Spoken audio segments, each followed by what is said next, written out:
Pension Fund Committee are circumscribed by regulations in what they can safely do with regards to their investments on our behalf. I think that some members may be particularly interested in the 10-minute lecture on economics given by Angela Francis as one of the 9 lectures. This lecture is also relevant in relation to the recent passing of the Pension Schemes Act 2026 and the current parliamentary deliberations around the second Pensions Committee report. Thank you. Okay, thank you. Having watched some of those lectures, I thought personally I found them very interesting and would recommend them for people to Mike, Can I ask how many people, how many councillors in the room have actually seen it? Yeah, I'm not object to that. well, I think the invitation is a broad invitation to councillors. It's gone to all councillors. All councillors are aware that there are public screenings. I'm not sure, as it's 110 current councillors on Somerset Council, how many you've got.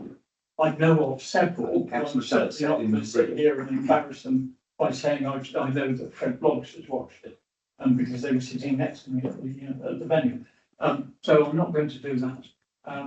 But I personally would encourage anybody that's interested to view. Please. Chair, I think we should open it wider than this. Other opinions and sources of information on the topic are also available. And the reason why I've not followed this particular screening is because I'm familiar with work of some of the people who are actually speaking in it, because I'm very widely read on the subject. So please don't take my not having read it as not being sympathetic, not being aware. And I would say there are some enormous things missing from the presentation, particularly the impacts, the global political impacts. I think are not as they're not as balanced as the government's perception, put it that way. But equally, I don't think the government has told the public what it thinks. But I think all of those comments are true, and I think the sensible way forward is to invite those that are interested to view one of those. There are a whole number of screenings over the next 6 weeks, 8 weeks. I might have to set time wrong, but that sort of time to go. And those individuals that are interested will make the effort to watch it, and I'm sure they will learn things from it. Whether that involves them seeking deeper or more detailed information or information from other resources is a matter of course for them. But I don't think that we can do any more on that. Okay, I'm going to move to, I can't say the other hand, so I'm going to move to item 5 on our agenda, which is our independent investment advisors report. I think before I ask people if they have any questions, I'd like to try and update people a bit about SpaceX and the implications of the market. But I have to say, I wouldn't consider myself to be totally informed on this at the moment. SpaceX is floating today, but in fact, only 30% of the market capitalisation will be available for investment. What this investment is worth is a very open question. It's a lot of future. In the past, people have made a lot of money by backing Elon Musk. Does he walk on water or not? We shall see over time. But I think it's the technical questions that have to be answered. Firstly, when is this stock going to go into the index? And this is important because if you look at the market capitalisation of the US market as a whole now, over 40% of it is owned by tracker funds. And at some point, the trackers are going to have to buy large amounts of this stock. But when they're going to do it or how much is still open, as far as I understand it, because normally a new issue would not go into the S&P straight away. The normal practice is for there to be a 12-month wait. I believe S&P have stated that SpaceX will be subject to the 12-month wait for the S&P 500. That's now been confirmed, has it? Right. Yes. They're still hanging in the air. And the other thing I haven't seen, maybe you have, Anton, is what percentage capitalisation they will put in the index, because if they put in 100%, nobody will be able to buy a full weighting. Maybe they will restrict it to 30%. Whether Elon Musk will want to float more would then mean these would have to change. And obviously, at some point, very significant amounts of money are going to be moving out of the tracker funds, other holdings, into this. If everybody tries to do it at once, it's a recipe for market chaos. Whether people will be told to form an orderly queue, I don't know. So I think at some point, there's going to be a bit of market turmoil caused by this, and it will be quite interesting to see what else is going on at the time as to just how disruptive or not disruptive it turns out to be. So much for that. We'll see what valuation comes in that this afternoon. Interesting times for everybody, including presumably Mr. Musk. Other than that, I don't have anything particular that I would add to my previous comments, and as usual, I'm very happy to take any questions on my report or on any other investment topic that people feel I might be able to give them an intelligent answer about. Thank you. Firstly, I'd like to thank you for your report again, because it's always very, very interesting reading, and thank you for the update this morning. Colleagues, do we have any questions? Just one, and it does slightly, it links into the SpaceX float that as what's primarily an AI float. Do you see that the ponderance of AI within will be, see, and the other indexes, does that change the approach people should be taking to ending up with a balanced portfolio in terms of risk? I think it's very well. The tracker funds can't, and I think that's an important thing to recognise in the market, that you're going to have a whole lot of people, the general public, basically, invested in things where there's an awful lot of hope value. And I think the open question about AI is very much, is this going to turn out to be a commodity, a very useful commodity, but a commodity and therefore commodity price? Or are some providers going to be able to ask for a premium price for some kind of premium product? Because more and more, I think there's evidence of the difficulty of managing AI in a useful way. I mean, one interesting little snippet in the legal part of the FT yesterday, a couple of lawyers decided one of them would draft a will for another one. And this was that person with very simple circumstances. One side of A4 did the job. So they said, right, let's see what AI does. 7 pages. Now, if your story is that AI is going to improve productivity, that's a little example that raises a few questions. So I think the management of AI and the profitability of AI are, to me, very open questions. And you've got all these data centers being built, huge amount of capex, if you'll excuse me. Some of these may just turn out to be completely redundant.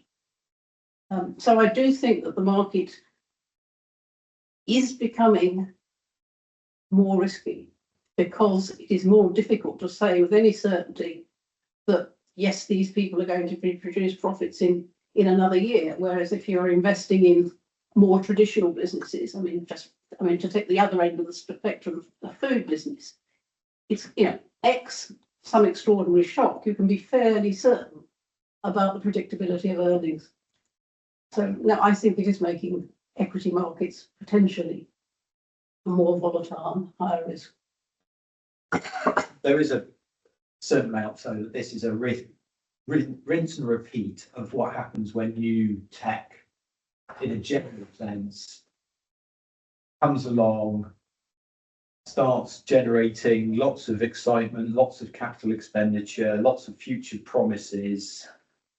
There will be some winners, there will be some losers. I think for me, what's different in a market sense from this one compared to prior ones is that a lot of the AI expenditure is being done by established tech firms. So rather than have a plethora, although I understand some are coming soon, of wholly focused AI businesses, which then stand or fall by their own merits, which is what we had with the tech boom 25 years ago, 30 years ago. this time, actually, the vast majority of the spend is Microsoft, is Apple, is Alphabet. You know, these are the largest cap companies on the index already. I think that's absolutely true, but to me, that puts bigger risk of profit being Yeah. commoditized Yes. more quickly. Inherent risks that will happen because some of the larger players have sufficiently deep pockets to manoeuvre.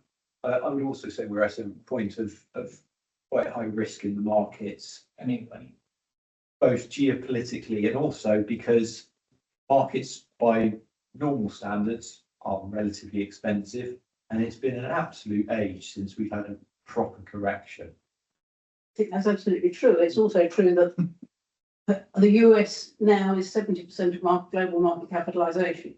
So while it's always been true that if the US market caught a cold, everybody else would suffer somewhat. Now I think you have to say there's really nowhere much to hide.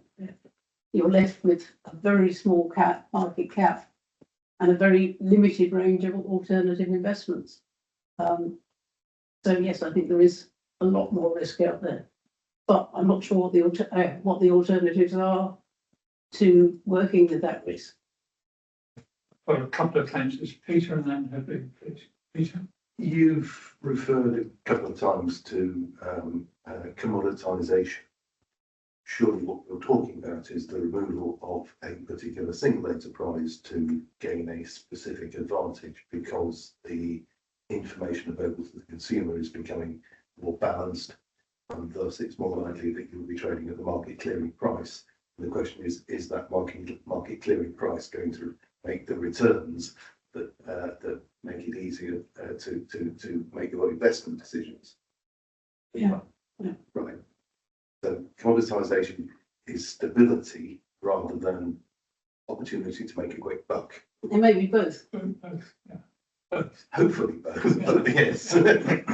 because I mean, as yet, if you talk to almost any company, they will tell you they're using AI because they don't want to sound old-fashioned. But Got it three on screen in front of me. You know what I mean? very few people are, at the moment at least, are announcing their results and saying, here we have this huge benefit at the profit line because of what we've done with AI. Or indeed anything about consumer satisfaction. Because I think that is the other thing. I mean, people I think are already pretty annoyed in many ways by the way that they no longer get any perceived service because they just have to go through all these chatbots and things. If that's going to get worse,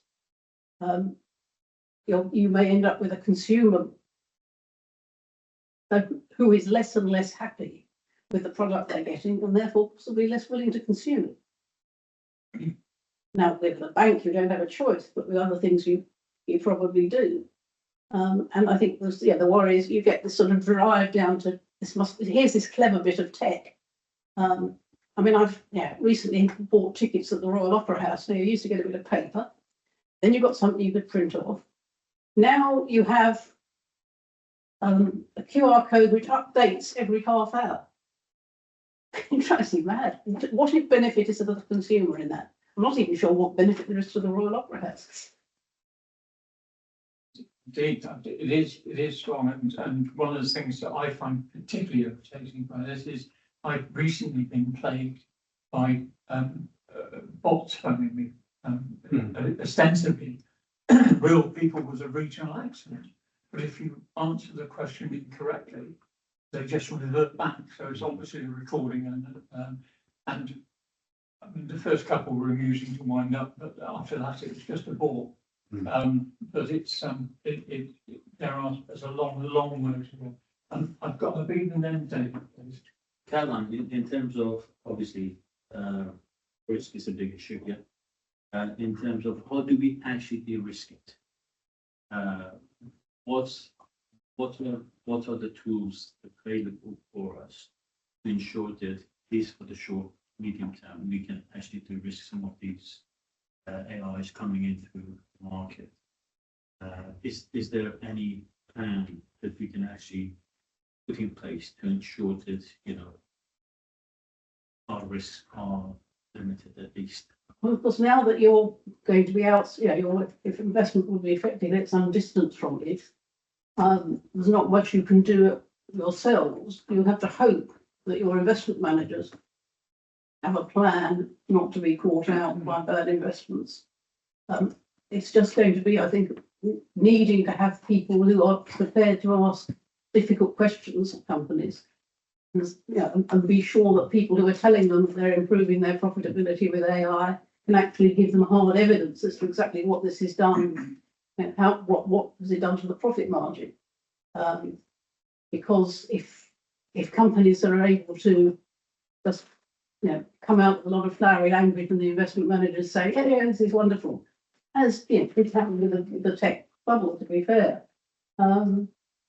It could be quite painful, but I think in terms of what Somerset County Council can do with the new outsourcing arrangements, I'm afraid the answer is probably not a lot. The other thing, what we have is time. Yeah, we are a long-term investor. The maturity of our liability stretches many, many years into the future. We may be on the precipice of a market crash. That crash may be 20%.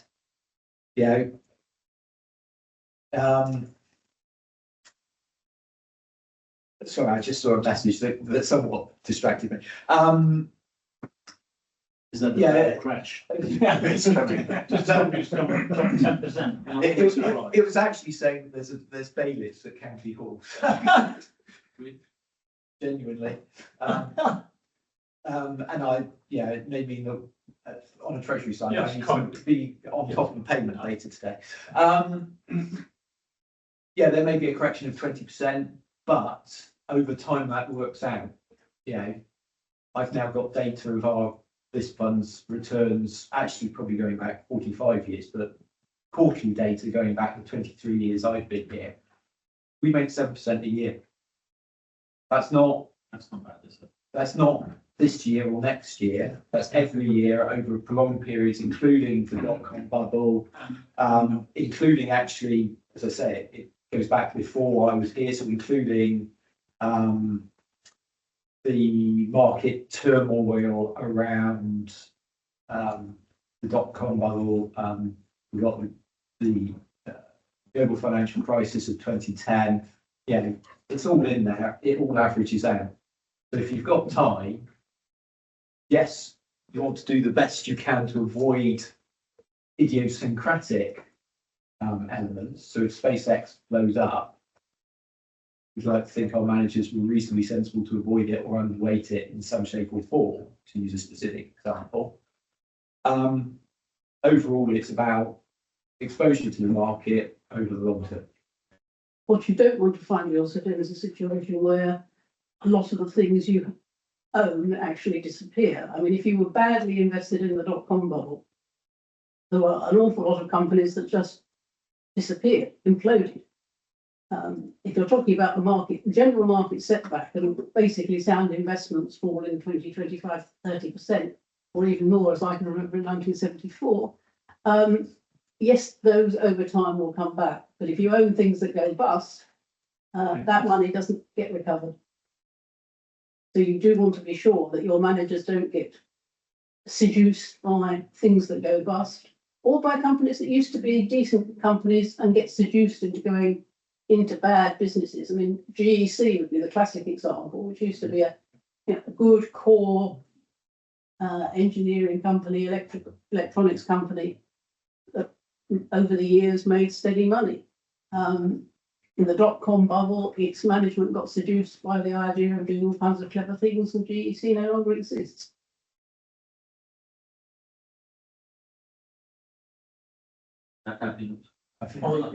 So let's. So I think the AI conversation is a bit of a having.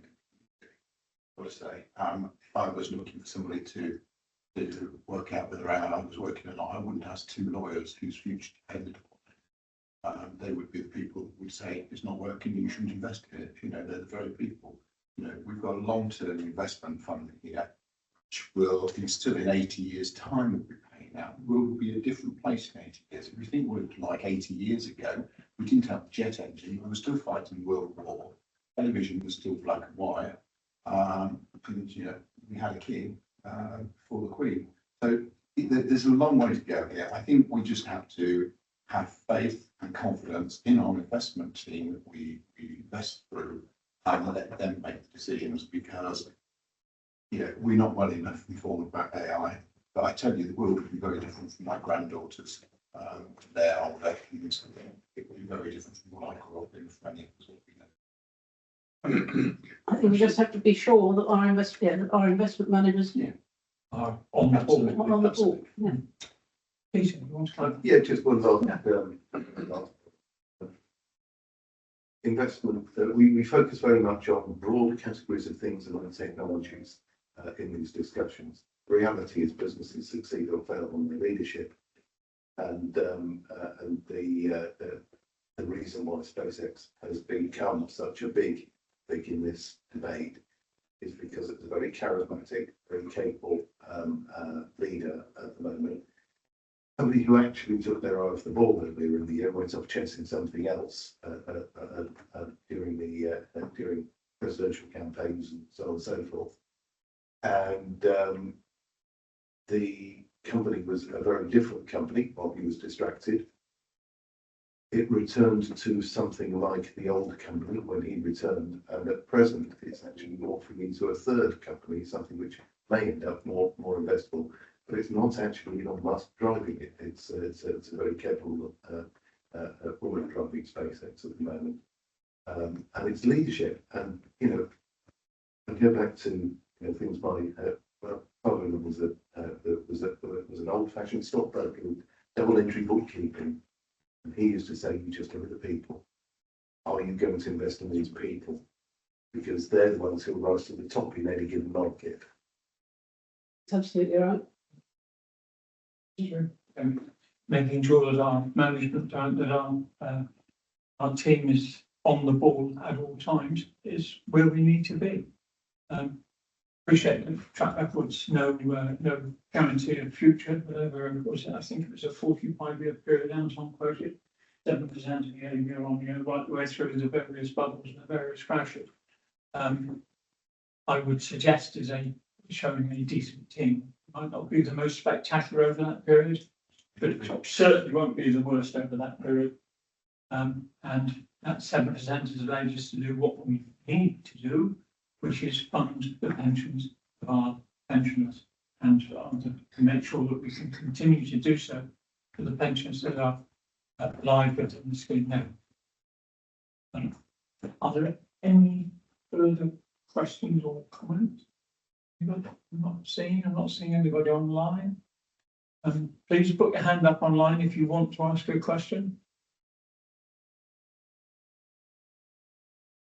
Seeing anybody? Okay, well, I'm going to move on now. That's item 6 on agenda today, which is a review of investment performance. I'm going to open up to Anton. Anton? Thank you, Chair. Before I start, I'm just going to introduce Chris Crozier, who is online. Chris is our my client liaison at LPPI. Chris has actually moved across to LPPI from Brunel, so I've been working with Chris for the best part of a decade now. I can't remember when you actually joined. It was very early on in Brunel's life, wasn't it? Just about 8.5 years ago, I joined Brunel, Anton, yeah. Right near the start. So Chris will probably attend most of our meetings, and I believe Chris will be augmented by a specific investment liaison for us as well. But that post, is that still waiting for someone to start?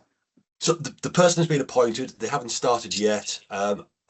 We're actually appointing 2 that we call client portfolio managers. One joins in a couple of weeks and one in about a month. So yeah, by the time of your next committee, we should have somebody in the chair.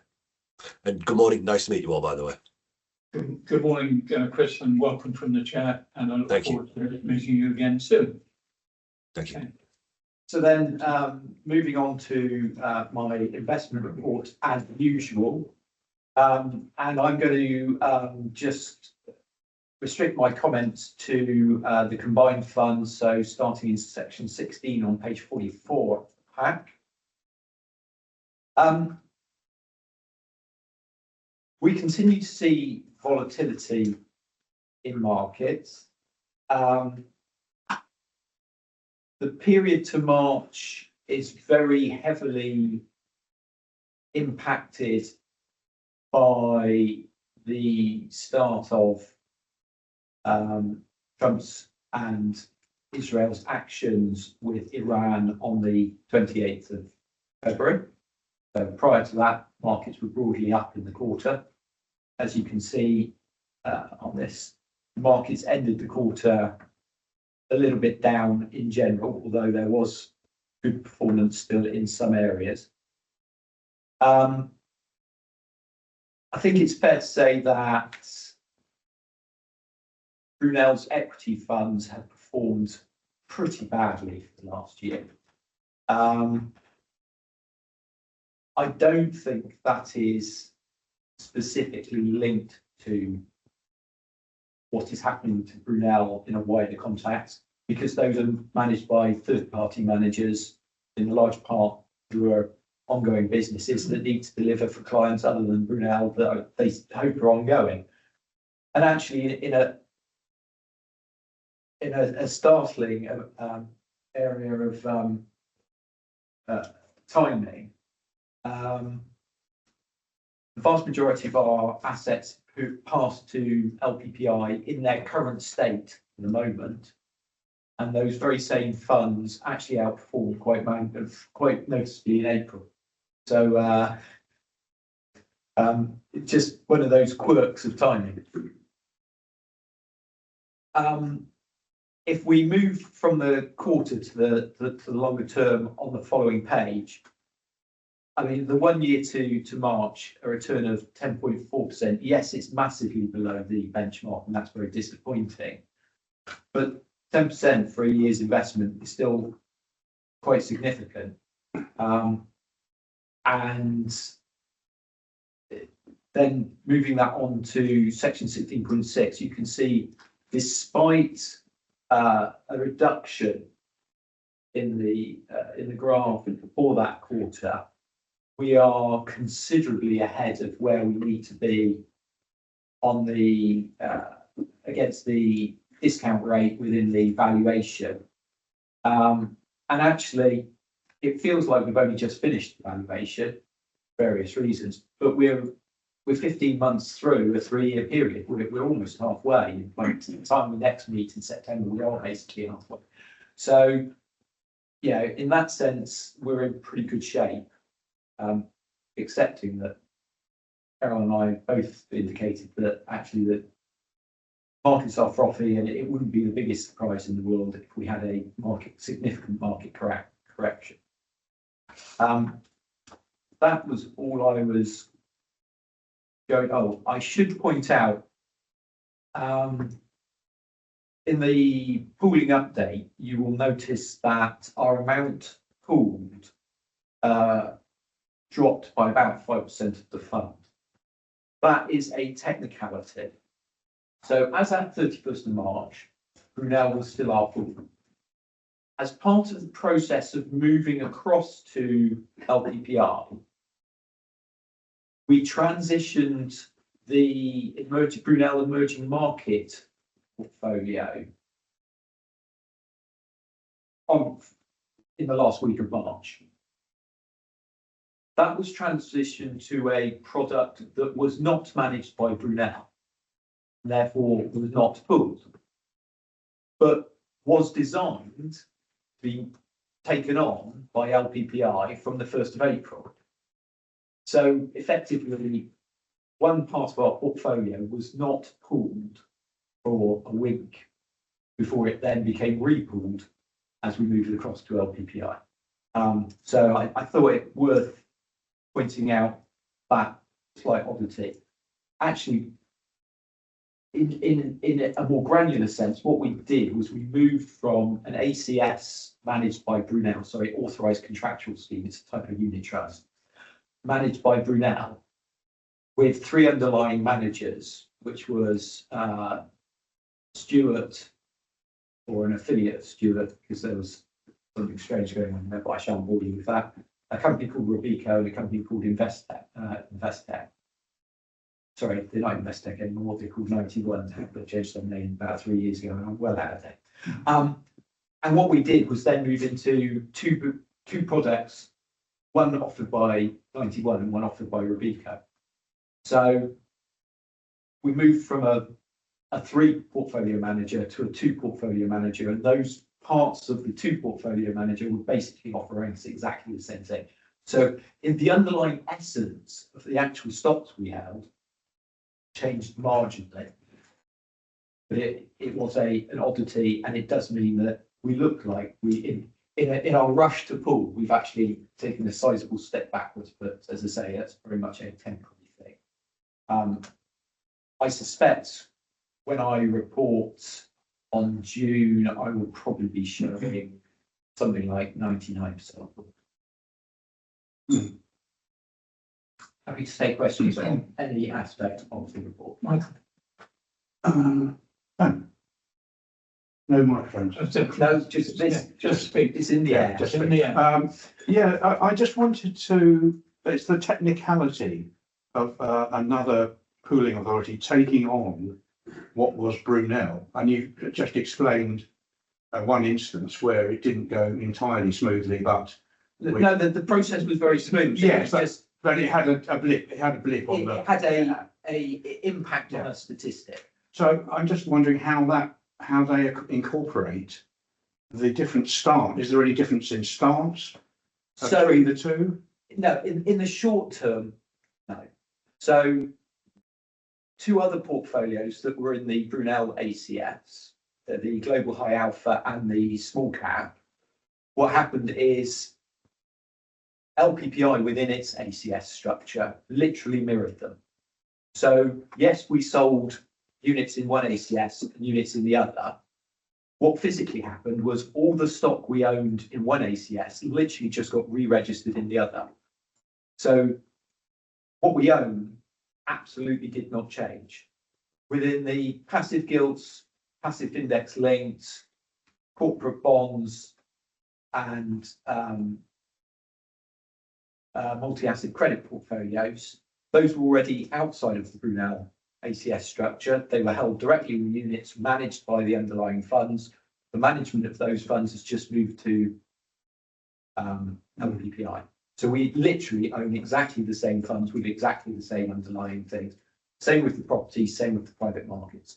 So in the first instance, no change at all.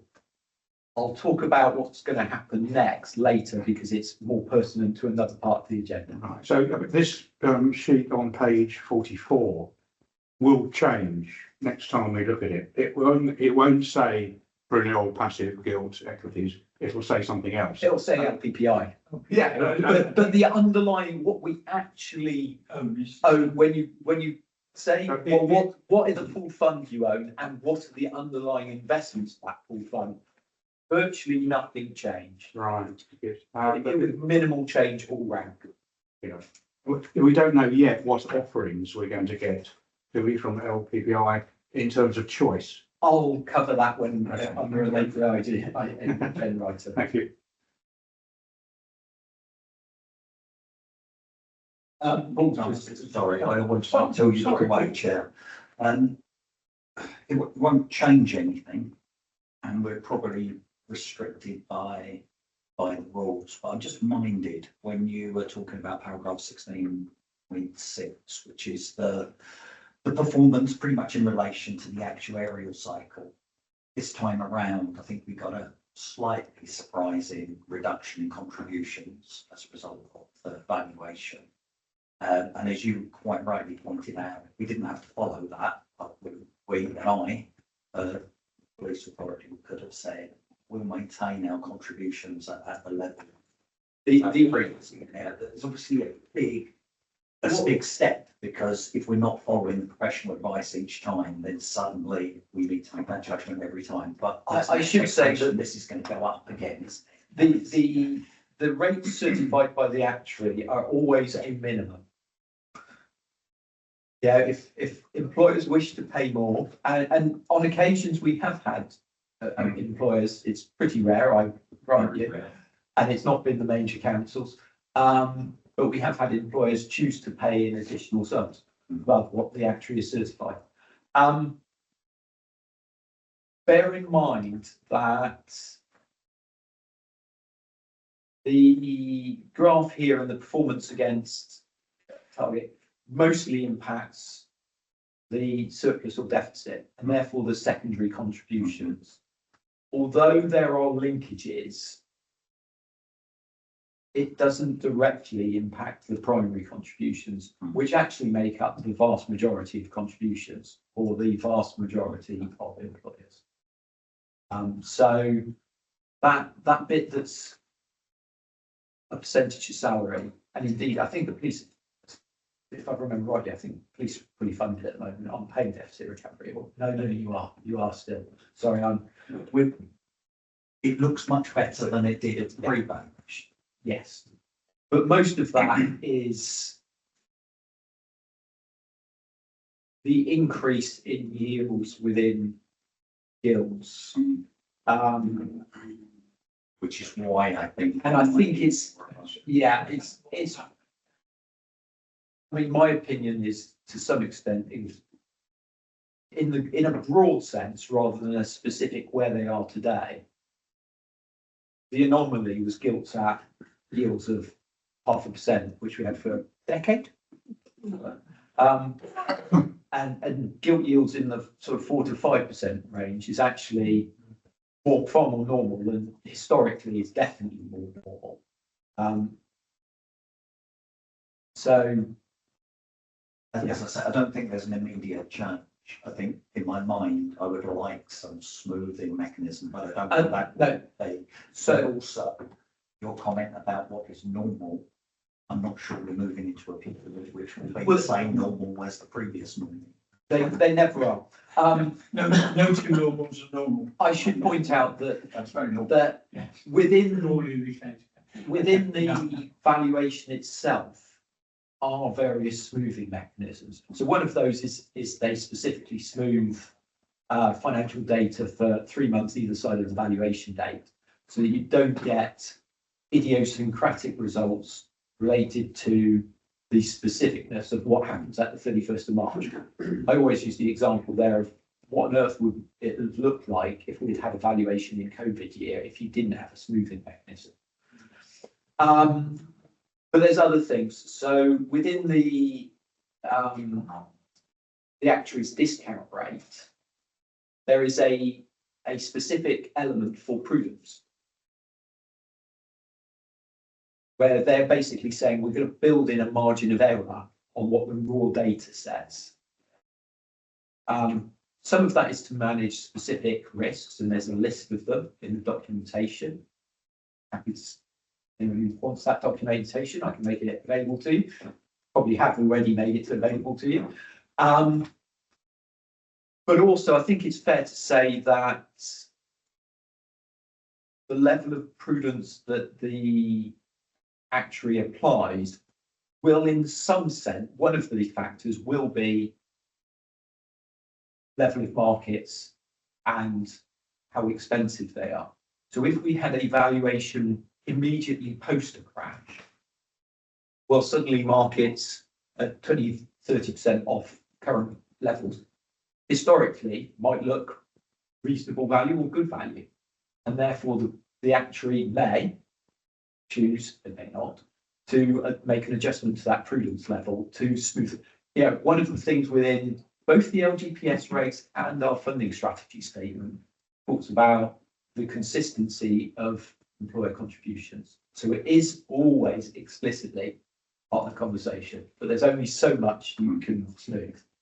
And I appreciate that reductions are always welcome, but only if they last, because Until they bite, yeah. And we did ask about that prudential smoothing factor, didn't we? And I thought in the answer there was a clear element that whilst actuaries love their numbers, there was a clear element of that looks a bit too good, and there was a bit of subjectivity in pulling it back. Yes. And I mean, personally, I pulled it more, but Do you think it raises a question of whether we should be looking to have a smoothing mechanism? And whether that is something that we should look at? I am content that because we can apply things to our investments Mhm. to make them less volatile. We can put in place derivatives that effectively give up some of our upside to protect our downside. Given what I've said about long-term investing, I do not think they provide good value in the long term. Yeah, I am content that the smoothing applied by the actuary is sufficient, that we shouldn't necessarily seek to put additional controls on our investments, but it is a live debate. Thank you for that, because I think it needs to be a live debate just to continue. Peter, and then that'll be. Yeah, it's a simple point. At 1610 on page 49, you actually present the smooth actuary position. Yes. And clearly following the advice, yes, judgment that the smooth is set correctly and that we do not need additional control over that. I'm just thinking in terms of communicating the baseline from which that judgment is made. Would it be useful to be showing some raw levels, funding levels, to show the variance that the smoothing is taking out? Because ultimately, there are two judgment calls here. One is the actuary's one, which is a historic judgment call on his smoothing algorithm, and the other is our call as to whether we feel there needs to be any margin, which is the discussion we've just been having. I suspect if you can show the raw signal as well as the smooth signal, people would settle down and go, yes, I see now what you mean. If Is the it possible? I have access to that data. If you want that on the chart, I will have it. So I think let's put it on the chart Yeah, next time. that's fine. And allow that discussion and make sure that we're all still content, As as long I'm as sure we people will. see there's this Yeah, no, I fuzzy think- distribution Good point. of day-to-day reality, Yeah. that's why we smooth it. Yeah, I mean, another comment that I find increasingly interesting as I sit in this job slightly longer is you'll note under 16.6 that the actuary's target, the discount rate for this 3 years is 4.9%. Yes. I refer you to comments of what our actual long-term returns are. Yeah. Yeah, there seems to be a margin of error built in there somewhere. I would suggest that that's the case. I think you had a question. Yes, if I may, will LTPI be looking closely at our underperforming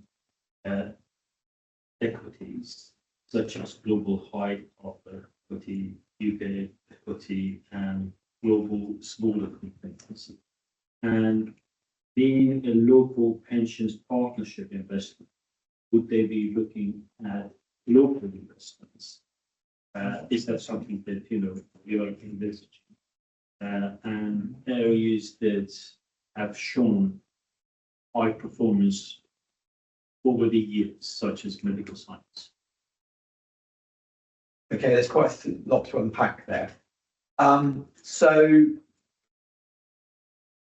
any competent investment manager is always questioning what they invest in, reviewing it, reviewing their process, but also mindful that knee-jerk reactions are not good. There is an immense amount of data that shows that fund managers get sacked just as they've had a bad period and just about to be performed, and just about to perform, and managers are hired after good performance. And then instantly on being appointed. The law of soldiers and all. Yes. Could I just come in there and say I've spent most of my working life in this business trying to persuade people not to sack good managers at the bottom and not to buy people who've just done terribly well. So LPPI are always doing that, as were Brunel, and sometimes the results don't work out, and sometimes, with the benefit of hindsight, you say, actually, no, that was just a wrong one, and we should have dealt with it. I think it's fair to say, without going into detail, that it is likely, not certain, but likely, at a granular level, which fund managers are doing what for us beyond LPPI, so a layer below that in a year's time, will probably be noticeably different to what we have now.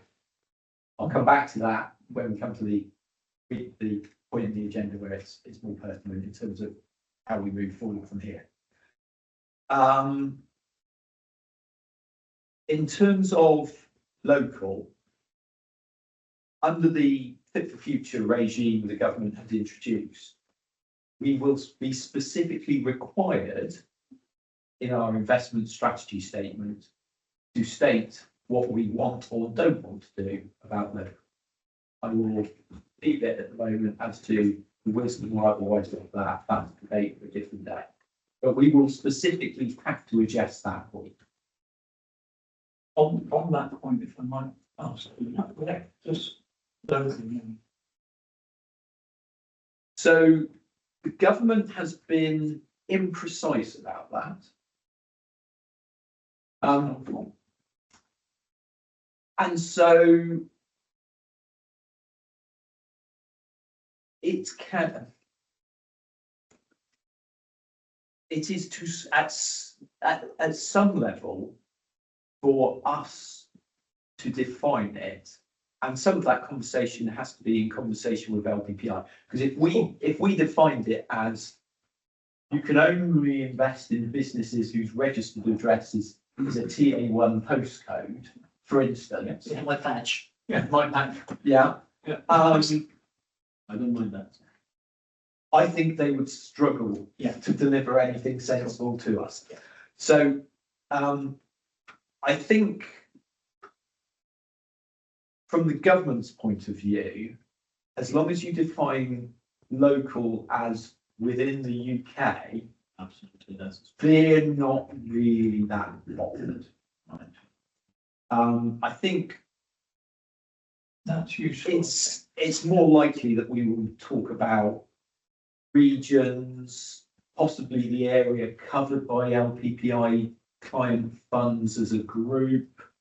Yeah, and you don't want to get too precise about it. There's also under the regulations, we will be required to liaise with, but not necessarily invest in, our local mayoral strategic authority on local investments.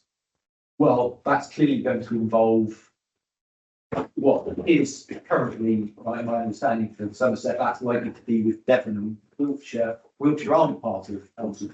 Slightly my error. But it's Wiltshire that aren't part of the Wiltshire area, so that instantly.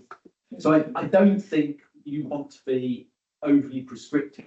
But that again, that's a debate for another time as to exactly what local means. Did I cover all the points? I know the direction, and basically, you're absolutely right. The government is looking, in my view, is looking to creating wealth within UK.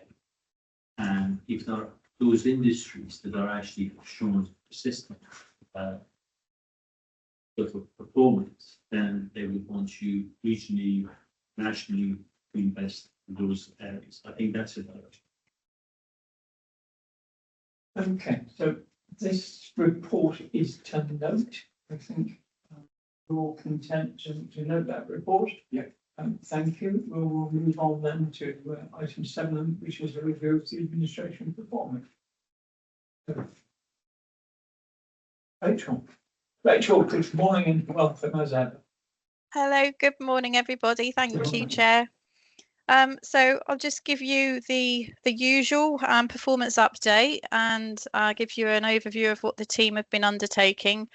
This all relates to Q4, so January 26 to March 26, and how our performance has been measured against the statutory requirements. So if I could refer you, the report is across the pages, page 53 to 64 of the reports pack. And if I could refer you to Appendix 1 to start with, which covers pages 56 and 57. That just outlines how we performed over that quarter in line with the statutory requirements. So across all areas, the performance is at 93%. And for the high priority areas, just a little reminder, that's the actual retirements and survivor benefit calculations primarily that are high priority. They performed at 95% across all members. Pages 59 to 60, still of Appendix 1, show you the full year. So that's for the performance for the year 25-26. And you'll see there that the overall performance was 94% across all areas of calculations. And actually the high priority as well was 94%. So we've got a balance across all different calculations during the year. And just to compare that with the previous financial year, 24-25, as opposed to 94% overall, it was 91% overall. So we've managed to achieve 3% higher across that period. Back to the sort of main report on page 53 onwards, you'll see that we've got we've had 7 compliments that have actually been recorded over that period, the 3-month period. So where individuals have taken the time to write in or send an email, which is nice. You'll also see that the comparison between work outstanding as at March 26 and March 25, there's been a significant reduction as well. So as at March 25, we had 1,985 pieces of work or different types of calculations to undertake, and this year instead of 1985 as at March, it's 1567. So that has reduced what's outstanding, despite over that same period, that same year, having an increase in workflow coming in. We've got mention on the report as well of different areas that we've undertaken. So as I've mentioned before, McLeod, the age discrimination case where we had to go back and recalculate any underpins that individuals may have had. That's on page 54. At the bottom of page 54, you'll just see a table which has recorded how many individuals we needed to look at initially, the 2,971. And the remaining numbers as at March 26, which was down to 220. That obviously has reduced since then because we're a couple of months on now. And the only calculations that are outstanding now is where we're actually waiting for further information, either from government guidance on specific calculations or information from other funds in order that we can do the recalculations. So just to give reassurance, we are on top of those, and when we get the data in, we calculate and get those arranged. You'll also just see there's mention on page 55 of the pension dashboard. So it's a little update on this really. We managed to do the connection, as we mentioned previously at the previous committee, in time with the statutory requirements, which was October last year. Since then, it's in a testing phase. And it's in a very low level testing phase. We've actually had 3 that have been tested, which that's across all the funds that we administer. So bearing in mind we've got 200 plus thousand members across all the schemes, 3 is teeny tiny. So you'll see that is very low level testing due to increase over this year. So we'll be able to give further updates as the year goes on. That's it, I think, for the overview. Happy to take any questions. Colleagues, questions? Oh. A couple of points. First off, I just thought we should mention McLeod, just how pleasing it is to see that change in position, because I think that looked like an insurmountable mountain at one point, and it's fundamentally different now. So I wanted to acknowledge that. A question which is slightly tangential to the core detail.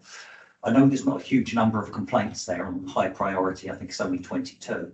But something I've noticed in the other areas I'm dealing with is that when we receive complaints or FOIs or subject access requests, it's clear now that a substantial number are using AI to make them far more complex, comprehensive, complicated, and therefore time consuming and expensive to respond to. Is that something you're seeing, or isn't that applicable in the pension admin world? So far to date, no. I wouldn't be surprised if that happens. I agree, and I acknowledge what you're saying.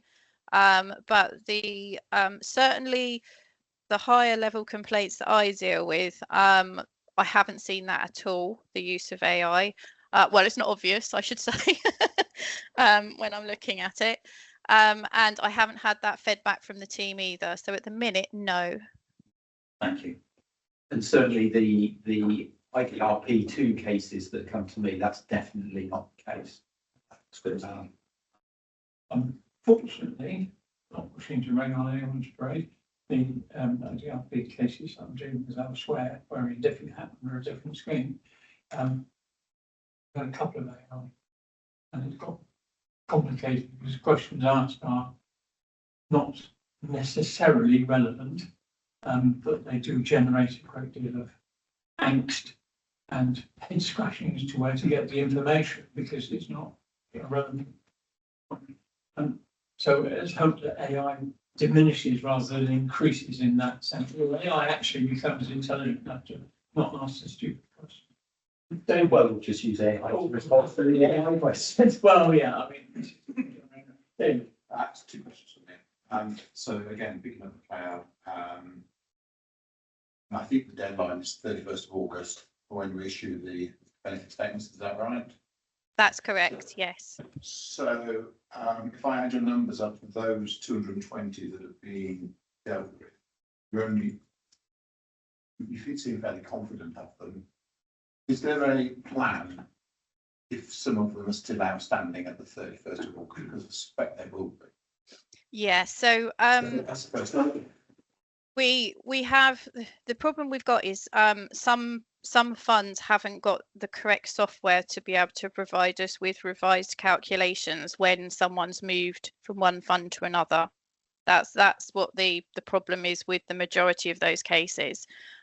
So what we have is we have separated those that we cannot do for that reason out, and they will have a separate letter sent to them with their annual benefit statement to make it very clear that it's not included. We haven't considered McLeod with them and the reason why.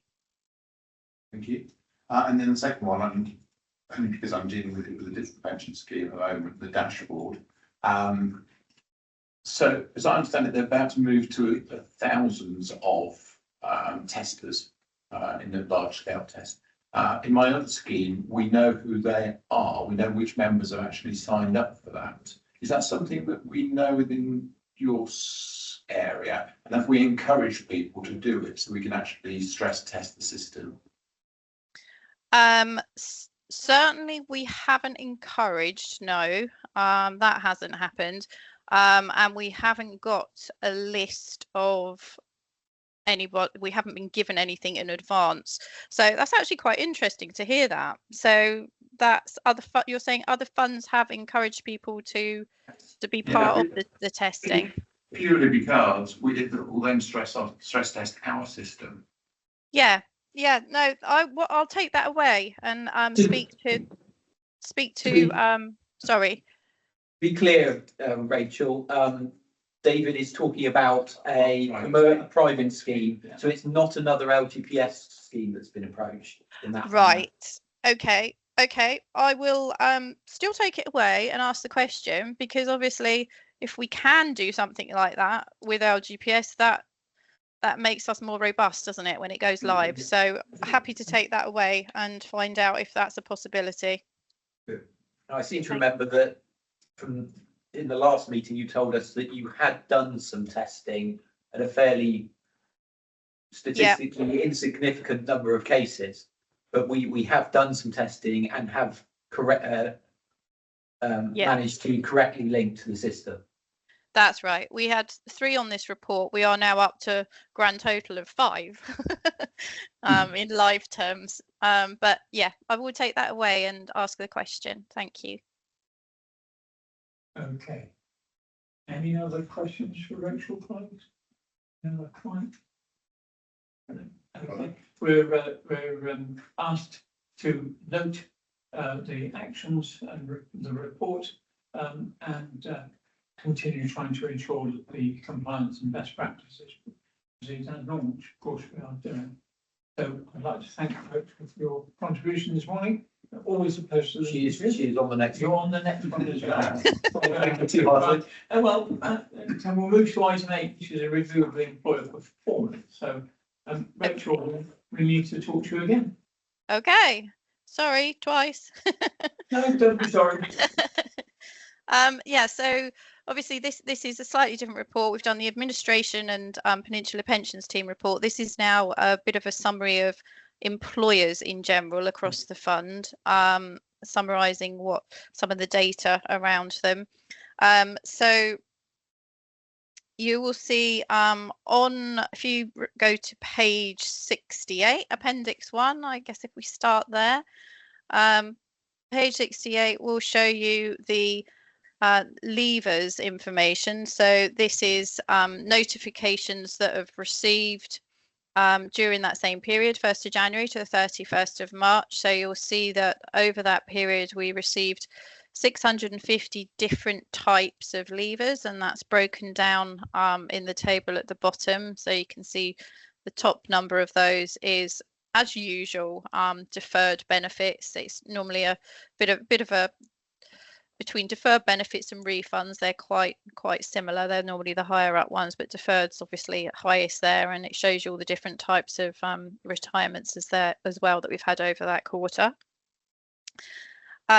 On page 69, Appendix 2 gives an overview of how long in general the top pie chart is showing overall for all different types of leavers, how long in general the notifications are taking to come through. So you will see the majority of notifications take between 31 and 60 days to come through. That's primarily due to timing, as I think I've mentioned before, of payroll. So depending on someone actually leaves, sometimes and a lot of the time the actual notification doesn't come through to us until they have left and that final pay run's been done, so that they can give us the pensionable pay figures. So that's not particularly unusual there. And then at the bottom, the table there shows how long on average the different types of calculations are taking from date of receipt through to date of finalising it. And there's obviously there's the time that it takes for the notification to come to ourselves, and then the time it takes for us to do the calculations. And sometimes before we can do the calculations with retirements, for example, we have to get the member to then complete a batch of forms with bank details, different things around tax, etc. So it takes a bit of time there to get that back, and that varies. And then on page 70, Appendix 3, just to sort of balance the levers, we've got the starters over that period. Actually, you'll see for this period, it's totaling 1,014 new starters as compared to 650 levers, just for a bit of information there. Over this same period, sort of just going back to the main report, it just outlines about charges that we've unfortunately had to make. So page 66, in 4.6, you'll see that during that period we've had to send a fine, if you like, a charge to 5 separate employers, this time totaling £300, because we've given warning and we've asked them for information and it's not come through. So unfortunately it's got to that final stage. Also at the bottom, you'll see sort of number 5, just going forwards there. I'm not going to go through them all, but it's the usual employer updates, different types of employers and what's happened there. One's joining and one's ceasing. And that is just a general overview of the employer performance for that quarter. So again, happy to take questions. Okay, questions? David and then Happy, please. Your final point now about the fines, 5 separate employers totaling £300. That was £60 each. I mean, do we set that or where's that come from? Because that sounds incredibly much like petty cash to some of these. Yeah, so that's, yes, the answer is we do set that. Those charges were outlined when we updated the pension administration strategy, which came into force last April. So there's an appendix on the pension admin strategy. There's a link on our website if anyone wants to have a relook at that. Now, it's difficult with the charges. They are within our remit. The problem we had before is when we didn't have the charges, others in the Southwest, other fund administrators in the Southwest did have them. And because they had charges, they were being, obviously, employers were dealing with those as priority because we didn't have them and they did. What I didn't want to do is for us to put in higher charges and then than the others in the Southwest, and then us almost be prioritised over them, because then it gets a little bit competitive. So what we've tried to do is when we put those charges in place is we looked in the Southwest and wider across the country and put charges in that were consistent with other administrators of the LGPS, to be fair. I hear the argument. I'm not totally sold on it. Hang on. Yeah. Right at the time, we go from Andrew and that's where we were going, and I'll go straight up the line because it's all going to be so that be next. Sorry, David, had you finished? Yeah, that's fine. Sorry. Okay, thanks. The Rachel, in Appendix 1,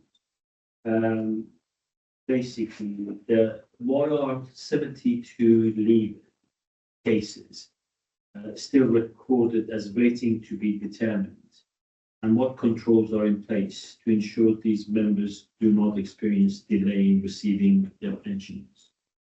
Yeah, so obviously when we cut the data to provide a report, we've always just had some cases in, literally sort of in the last, that would have been the last day or two. So there would have been 90 cases that had literally come in and we need to determine which category they're in. So they would have been sat there for at the most 2 days. It's just because it's a live data cut, that's where they're undetermined at that point. So obviously they need someone to look at and decide whether it's a retirement or a redundancy. It's not an AI automatic thing at the minute to allocate them. Maybe work in progress. Okay, Peter? Well, thank Councillor for the quality partly on the charges. Quite clearly, there should be an attempt to do full cost recovery on additional work that's called by otherwise you're effectively the pension fund is subsidising the employer and rewarding the employer for behaviour. I would hope that these can be revised. Can we have some advice on how to revise them to put them somewhere where they are on the right side of subsidy? Just to be clear, the answer is yes, they can be revised, and we did that through the pension board. But just to be clear, there's a whole chart of different charges, and if the lower ones, the £50 ones, are if we've asked for some data on a bit more information around pay, for example, in order that we can do a calculation. They get charged 50. If they don't pay that 50 within a month, there's another £50 charge. But also there's higher charges if for more what's considered sort of priority areas. So I guess probably the best thing to do is maybe have a look at that charges as a starting. The appendix, it's appendix. Right, it's Appendix C or Appendix 3 on the pension admin strategy. I think it's C. Like I say, that's on our website, and it's also linked on one of the previous reports, which would have been probably March, February time last year. Committee. Chairman, I'm content to take assurance that somebody has assessed the losses and additional costs and the friction to the administrator that results from failing to provide data, and that we charge an amount which ensures that that is recovered. As long as it's great, as long as we're not actually subsidising the enterprise, then clearly there is also a disbenefit to the scheme member, who we also have duties towards. And I would look to just receive assurance that, you know, this is being rationally done. There is some element of compensation for the downstream adverse consequences and making sure that costs are covered. Yes. But I am happy to take assurance that there's a process that. Yeah. I think talking on that, I think I would like to see a comment or a note back for the next meeting, which is in September, I think. Yeah, that's to no make sure problem. that we are on, and that there is a mechanism by which this is looked at on a periodic basis to ensure that we are getting full cost recovery. And the principles. Yeah, yeah, absolutely, absolutely. Paul, sorry, because you had your mention. Yes. Yeah, agree with each of my colleagues' comments on that. The only thing I'd say is that probably the most important thing is that our members get a good service. And I'm aware, my view is that whether it's £50 or £100, it's the internal inconvenience, admin cost, and often embarrassment getting it signed off that actually catalyses the change rather than the cost. But I don't disagree with the principle of cost recovery, but in terms of the efficacy, I think the efficacy is probably there at the current cost in terms of opening that improved performance for our member. Yeah, no, I'm happy to do a paper with that reassurance for the next meeting. Thank you, Michael. Yeah, I just wanted to agree with the previous comments. It's almost like that's the admin cost of almost sending out the fine to me. So you're not, is it a slap on the wrist, or is it an incentive for them to try harder next time? If you're just covering your admin costs to send the fine out, in a way, that's what it feels like to me. So maybe, maybe just tweaking those so it actually does a little bit more than just get back the time for an officer to send out, you know, unless it's automatic, of course. I don't know. Anyway, that's, I generally agree with all the other comments. Okay, well, we'll have a full report back in our next committee, so we can make appropriate comments at that time. But I think we're all agreed on the general direction of travel. Okay, and so we were asked to consider the report and to review and note the employment information. I think we've done that comprehensively. There are no further comments. I will thank Rachel and look forward to seeing you again very soon, Rachel. Thank you everybody. Take care. And item 9 on our agenda, which is the business plan update. So, Chair, we'll turn to Colin again. the usual report, I have quite a few things I wish to unpack under this. Yeah.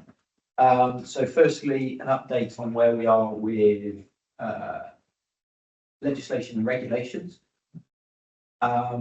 The new regulations, 2 sets, were laid before Parliament last month sometime.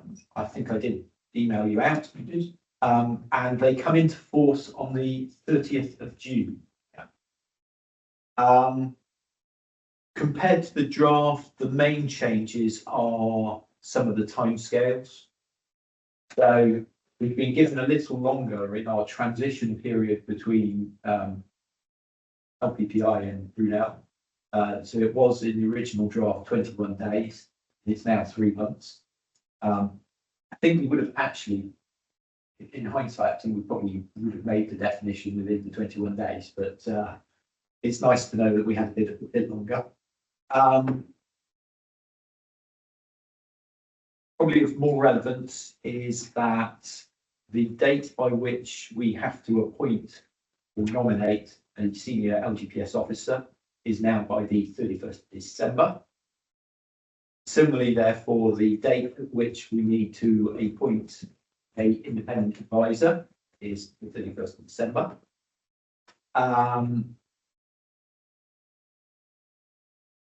And within that, obviously, as previously pointed out, I feel I cannot lead or do anything towards the appointment of the senior OGPS officer. My understanding is that evidence has been collected and a JD is being worked on along with possible changes to structures, or not. They're being considered. I have no ETA. The independent advisor, which does probably fall within my remit, although I prefer it to fall within the senior LGPS officer's remit, even if that is mine. One question I would like to ask of committee is that whether you have a preference between it being a strictly individual or effectively appointing a company who provide a named individual, but that individual will clearly have the resources of the wider company. There is not a right or wrong answer. You can express no preference whatsoever. But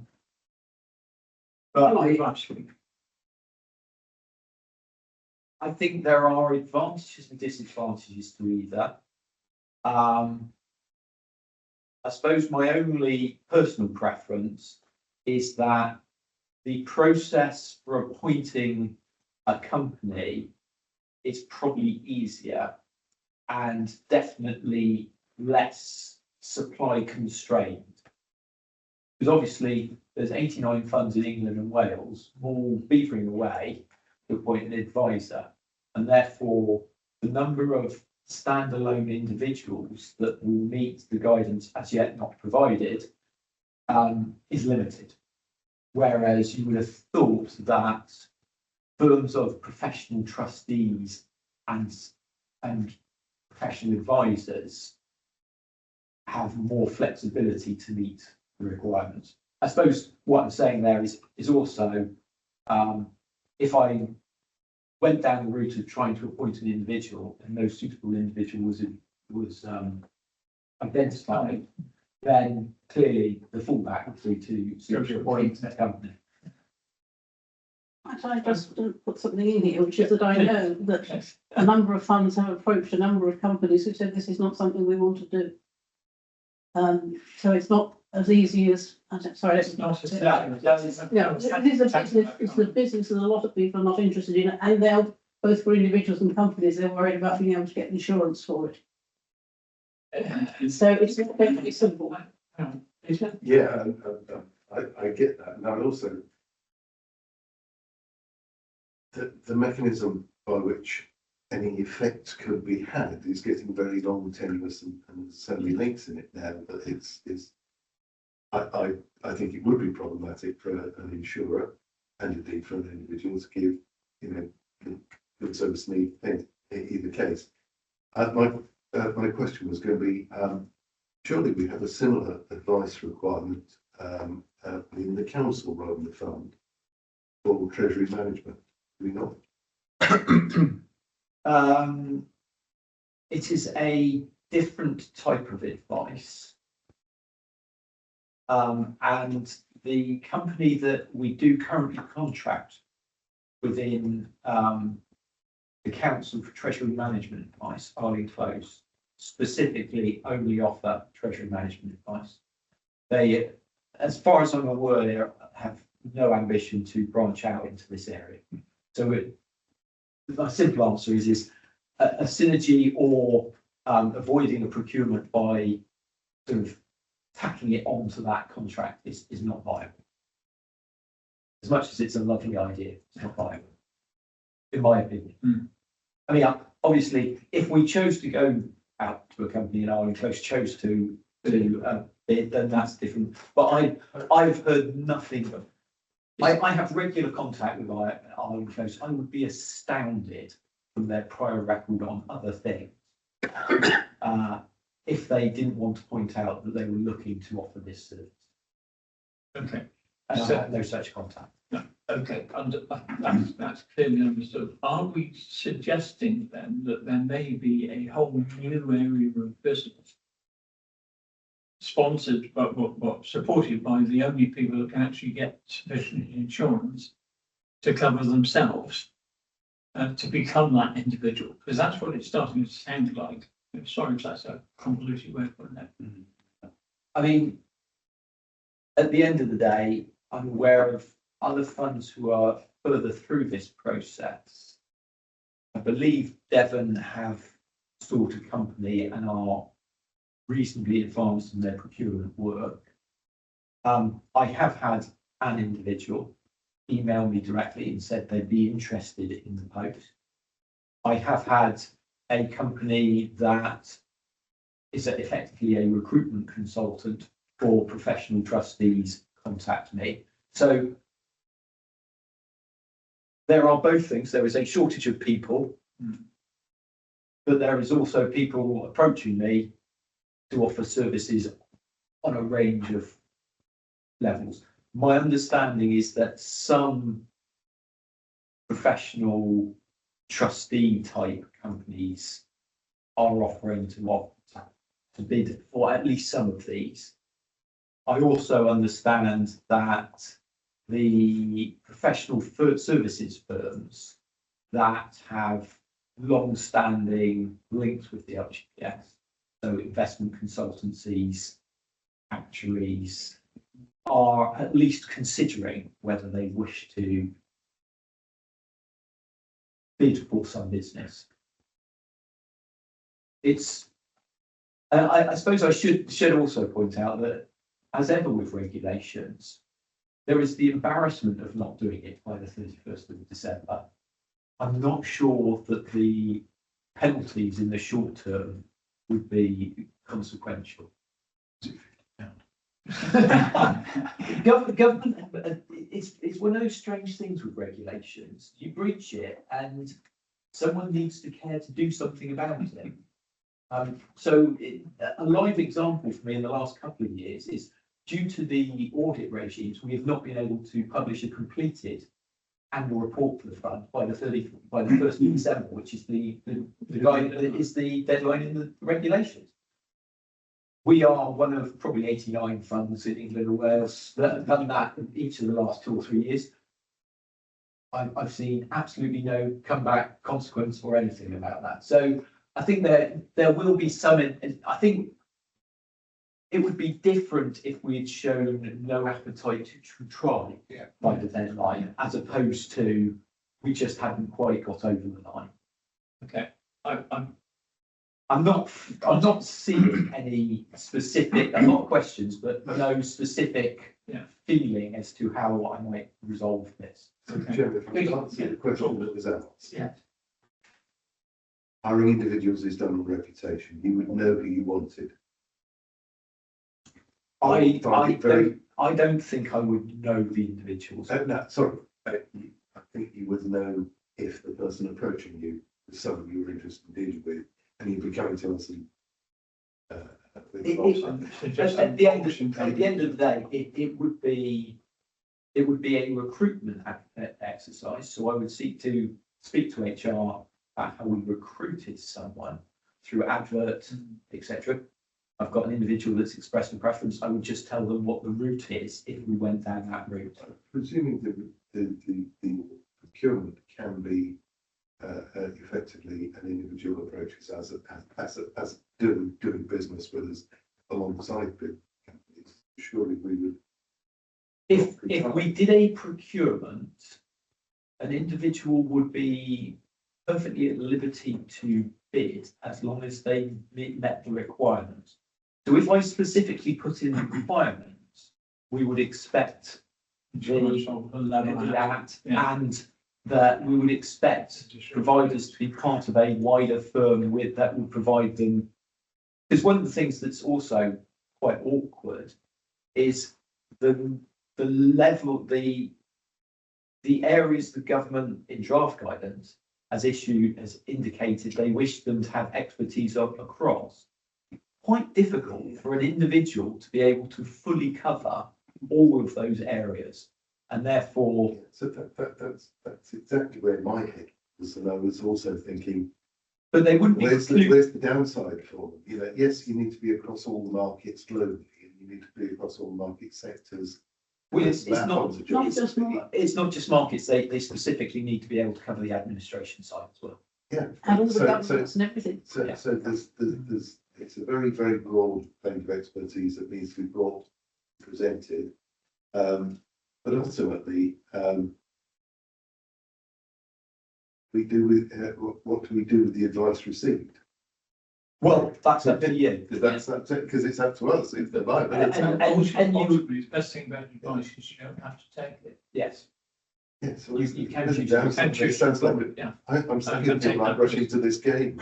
It's not clear to me what the advisor is going to be able to do Well, anyway. no, quite. And I think, I mean, I have a perception, and this is that the government's focus is going to be much more on what I would call governance issues of the fund than on investment advice. So It was a very broadest challenge level of looking at whether these people are doing a good job.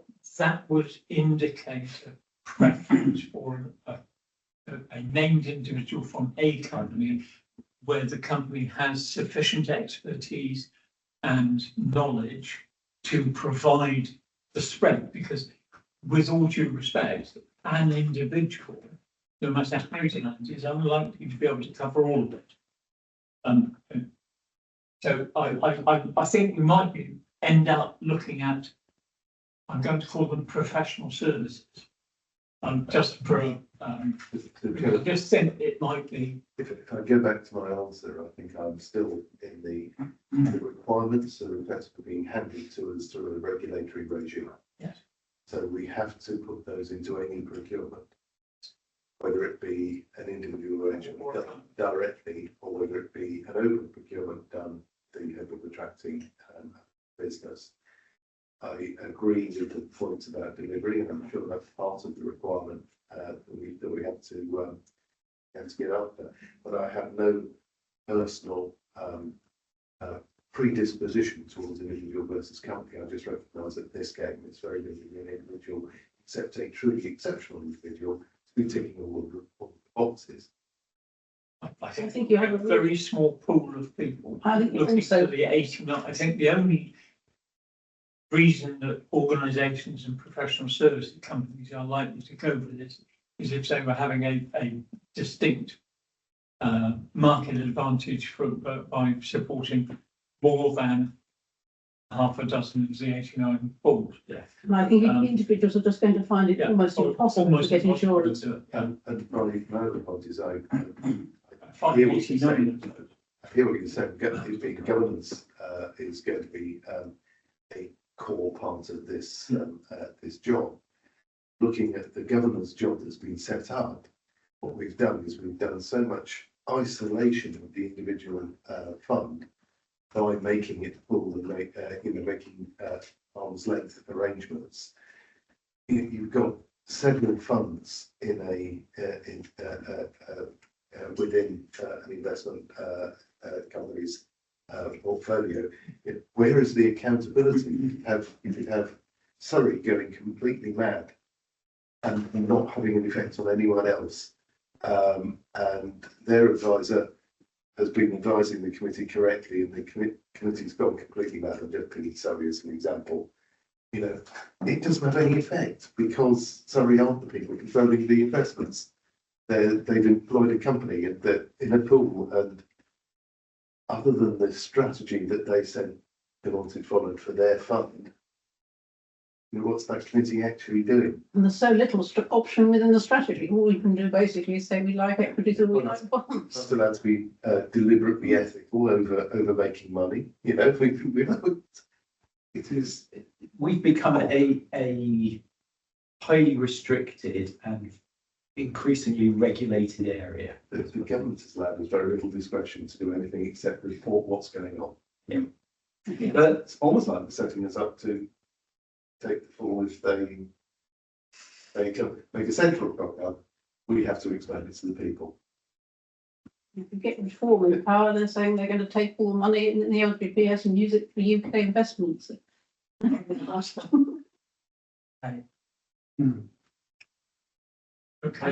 Yeah, but if I, yeah, cool.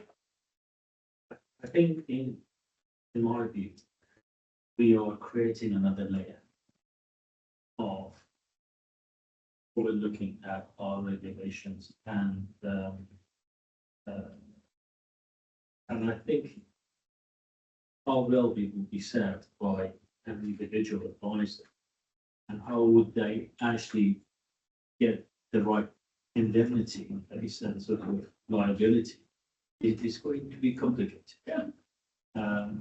So we are in a sort of difficult position, really, that, you know, I think the government wants us to sort of make sure that we are doing the right thing by all regulation.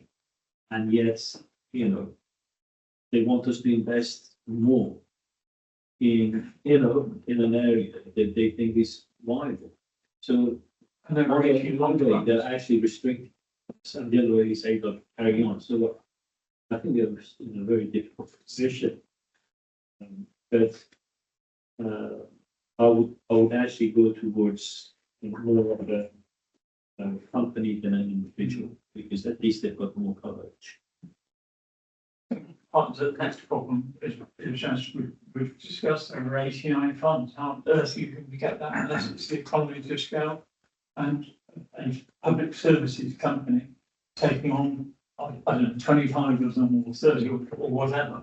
Because otherwise, you know, You won't find 89. yeah, you're not going to find 89 suitably qualified individuals because with all due respect to my colleague, I don't think there are 89 out there that are capable of taking on one fund each and covering the whole of it, particularly the governance side. I just don't think, I think the idea that that's possible is risible. Michael. I think all the other comments are perfectly sensible and, yeah, it seems like it's a difficult ask. I'm wondering how much the cost liability is going to be on the council, and presumably it's coming from the pension money, or is it? It's absolutely, all costs associated will come from the pension fund, but on that, is it going to cost more than our current arrangements? Yes. No. Is it going to be significant in terms of a £3.7 billion fund that the markets move by a couple of £1 million every day? So, Yes, but I mean, is it, whether it's a sensible use of our money is another matter, but we are told we have to have one. the regulations state, therefore, we will have to have one. unless you wish to specifically ignore the regulations, which I would have to, as a responsible officer, advise against and be on the record as advising against. I would, as chair, I would join you in that recommendation. So No we are worries. where we are. Yeah. Yeah. Okay, So sorry, that's that. it's been a good debate and useful. The next point was that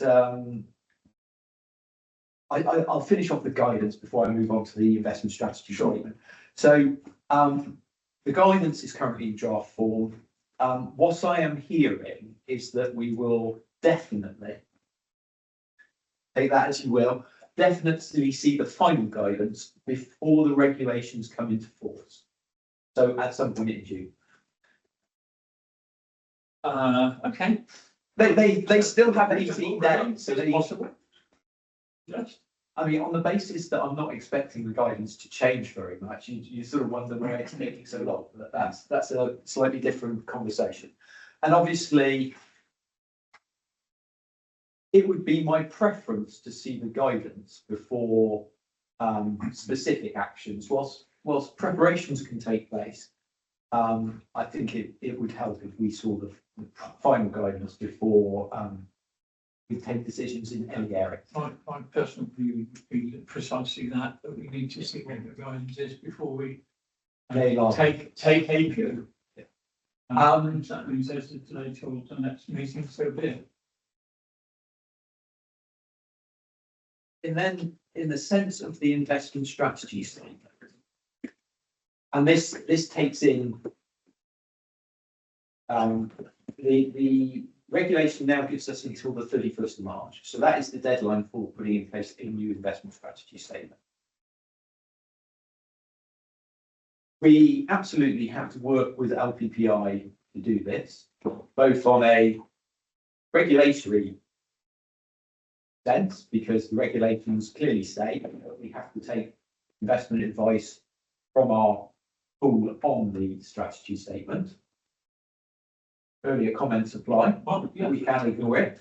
But also from a practical level, LPPI are the person that are going to implement our investment strategy. We need to take them along for the journey, and we need to be conscious of what they are going to offer in terms of how that plays out. As Caroline said, actually, what you actually get to determine within your investment strategy statement is some very high level buckets: equities, bonds, private equity, property, a few other bits and pieces. That's about it. We can express some preferences below that.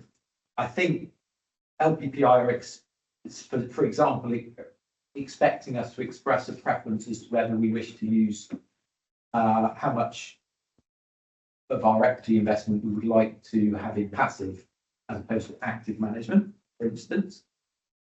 As earlier stated, we will have to state our preference for local, or no, what we are going to do on local. I want to see the guidance to actually whether there is a prescription we have to do something, or whether we can just say no, we don't want to do it at all. Because I'd like to know whether I can put that on the table for you or not. And then there's a political element to that, as we clearly the government want us to. So do we seem to be saying no, up yours. So that all needs to be worked through. It is LPPI's preference, and I have put on the work plan, that a draft of the statement will come to the next meeting in September, and then a final version post some consultation, wider consultation, will come to the December meeting for signing off. Are they both pragmatic, David? They can be done. The question then becomes, what involvement do you want between now and September?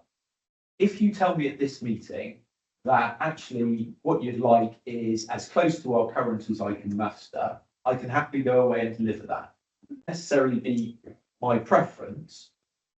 LPPI have given me a questionnaire to complete. I would rather complete that questionnaire with you rather than in isolation.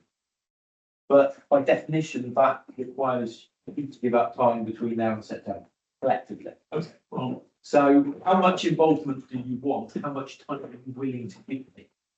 so I can answer that on a personal level, and it's open to the rest of the committee. But I'm certainly prepared to give another meeting. If we can circulate a questionnaire and the information prior to that meeting, we can then have a reasonable debate at that meeting. So I would say that I'm prepared to do that now. My suggestion would be that would be a trying to think of the correct term. An informal meeting. An online workshop with the management of the fund. Yes, rather than a informal committee meeting. I would suggest yes, but we have to make sure through democratic services that if we have that discussion, we come up with a formula that we are all agreeing on. That is. Well, it's a workshop questionnaire. Which will then lead to the draft version that will come to the committee in September. So long as we are able to do that. Yeah. Then I see no reason why not. We've done it in the past. Well, okay. Well, I would personally say that I would favour that, and I'm prepared to discuss dates I don't know about my comments, but Make sure it's not during, holiday seasons this. Well, I will do my best. So it's either side. Try not to.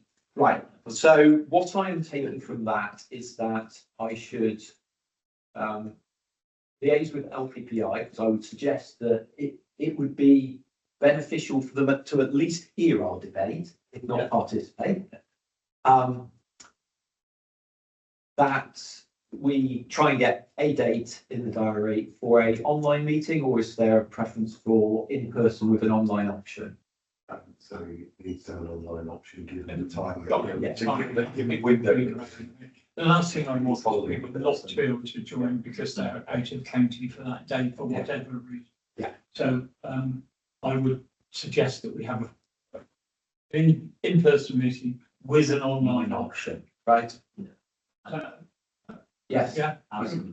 yeah, okay. We'll They approve that. will be involved. They will be above that. We know that. Disney. Is it possible to share the questionnaire beforehand? Yes. So we- Yes, I mean, it's quite detailed. I would workshop with you going through it, and it's context free. I was going to suggest you take the questionnaire and stuff it through an AI to give us a summary. No, Peter. I think I do it a lot. I think it's fine as it is to give you a view of the end points we need to get to. Yeah. But in certain areas, a lot of context needs to be provided as part of a discussion to get some of the questions, because I think it's, from memory, it's about 20 questions long or something. Some of them are existential questions that take quite a lot of context, consideration and everything. And some of them are relatively simple areas that certainly, and it flows. So if you make a decision at question 1, that may mean that questions 2, 3 and 4 flow from question 1 and are very easy to deal with, for instance. On the other hand, it may cause more complications. It is what it is. Right, so that's, Okay. I have sufficient I information think we to, would need to schedule it for at least a 2-hour meeting, yes. I would think. I will seek to block out a half day, Yeah. but obviously it will be at your discretion. I will understand. always aim to do it quick, but it's one of those things that to some extent, it should take as long as it takes. Yeah, and there is always the possibility that however long that session is, be it 2 hours, be it less, be it more, at the end of it, the collective agreement may be that we need another session. Well, if that's, And if that's the case, if that's the case, that's the case. I can't preempt that. no, neither can I. But yeah, But I think we should have the opportunity, and I think we should be prepared to do that. And sometimes, and it'd be good to sort of have some sort of guidance of the type of questions, Yeah. what it is. Yeah. Well, I think You just, yes, basically. I will circulate the questions, Yeah, but just give it more time rather than that, 2 hours, a specific time. no, I'm not going to. I'll do it the morning of the meeting. It'll come out in the next week or so. And that the process will need us to also engage with, as I said, local and various ethical considerations of our investment style. Okay. So that is part of the questionnaire, it's part of the debate.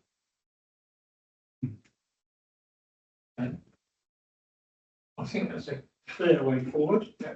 I think Michael, Just sorry. on a timing, could I state a preference for afternoon meetings? And that means after 2. And I would say if we're going into the holiday period, expect people to actually dial during their holiday or that sort of thing, afternoon makes more sense. I'm content. I mean, it's going to be what it is, but I don't personally have a preference for morning or afternoon. I'm happy to go with afternoons. That's the consensus. Is it easy for you to block an afternoon out? I'm talking. Don't make any difference. I suppose on the basis I tend to do so, I have a task to do for the Treasury that tends to be every morning, that afternoon in many respects, usually is easier for me. Okay, well, then let's start. So I see no reason why we can't. I shall, I'd like everybody to be flexible just in case we can't do it in 2 hours. yeah. I will. That's the other advantage. That's the other advantage. More easily. Yeah, absolutely. You're not running into an afternoon meeting. Yeah. So I think that's a sensible, pragmatic way forward. Okay. Just we can set that up. We do have evening meetings now. Well, some of Well, it. yes. Fingers crossed it won't run into an evening. Well, if it does, we'll have to have another meeting. And yeah. If it does, we may need a new pension fund manager. Because I think it'll. It's all what remains of my hair. Okay. I'm trying to get my brain back now to the document and what else I need to talk to you about. There are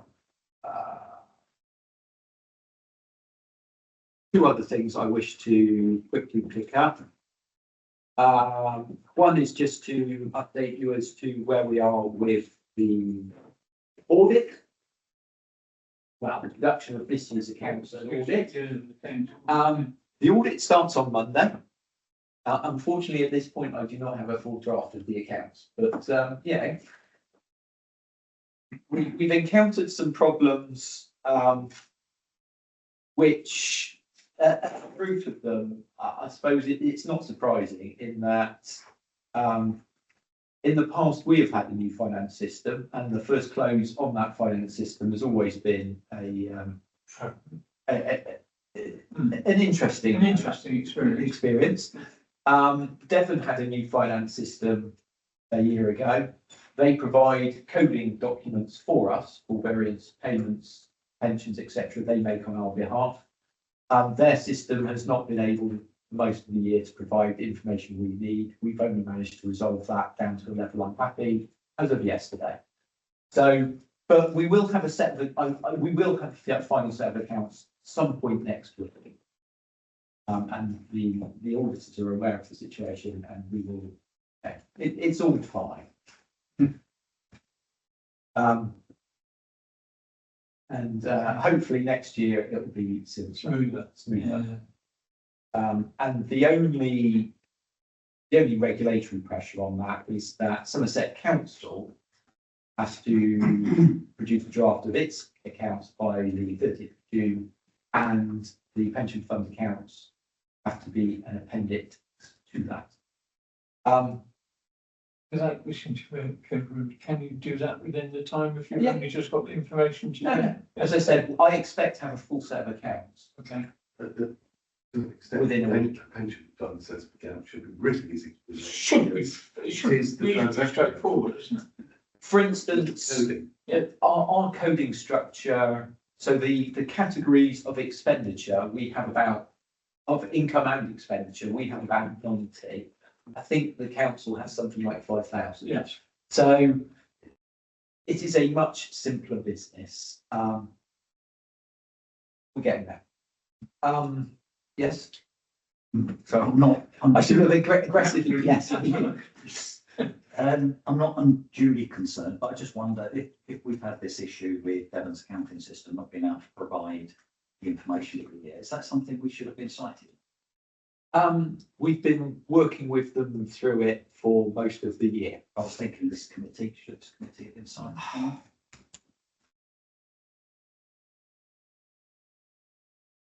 I suppose in my naivety, I thought that we would get to a resolution earlier than this.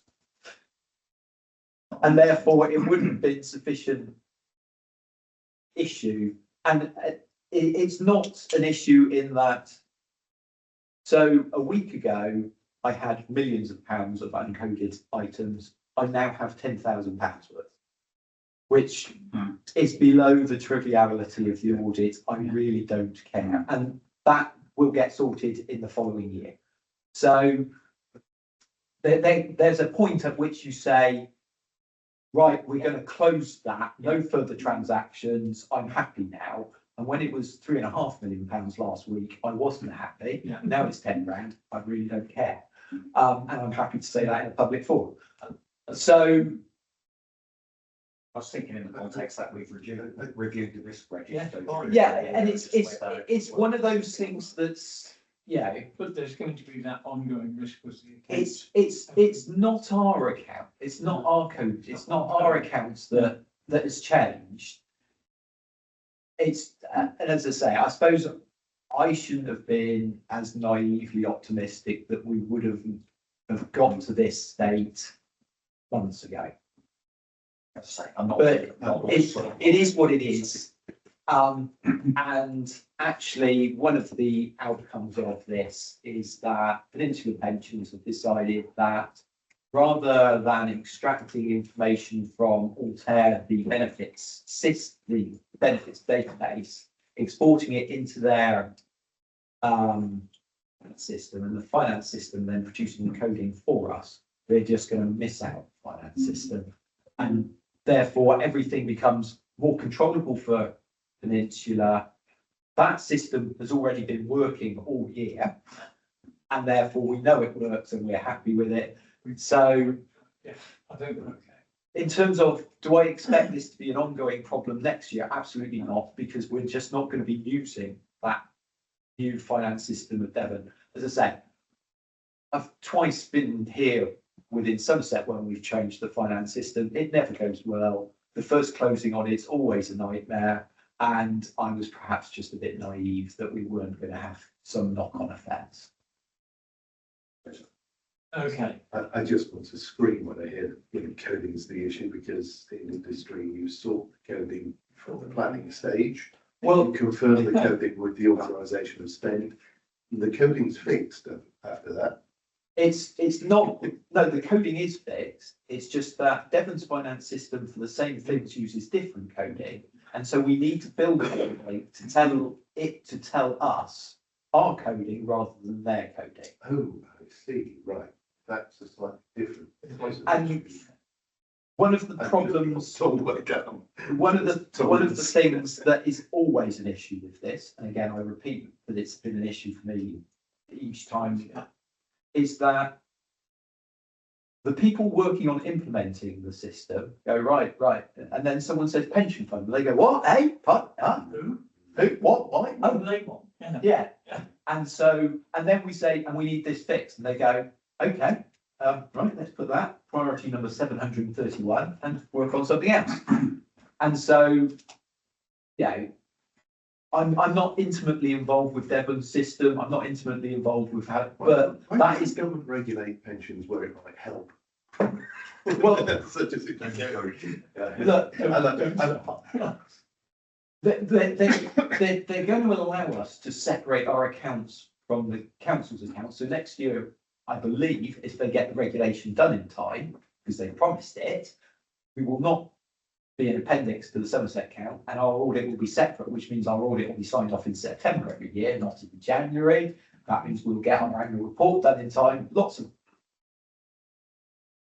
Is it sensible that the pension fund is not a separate legal entity from the admin authority? No.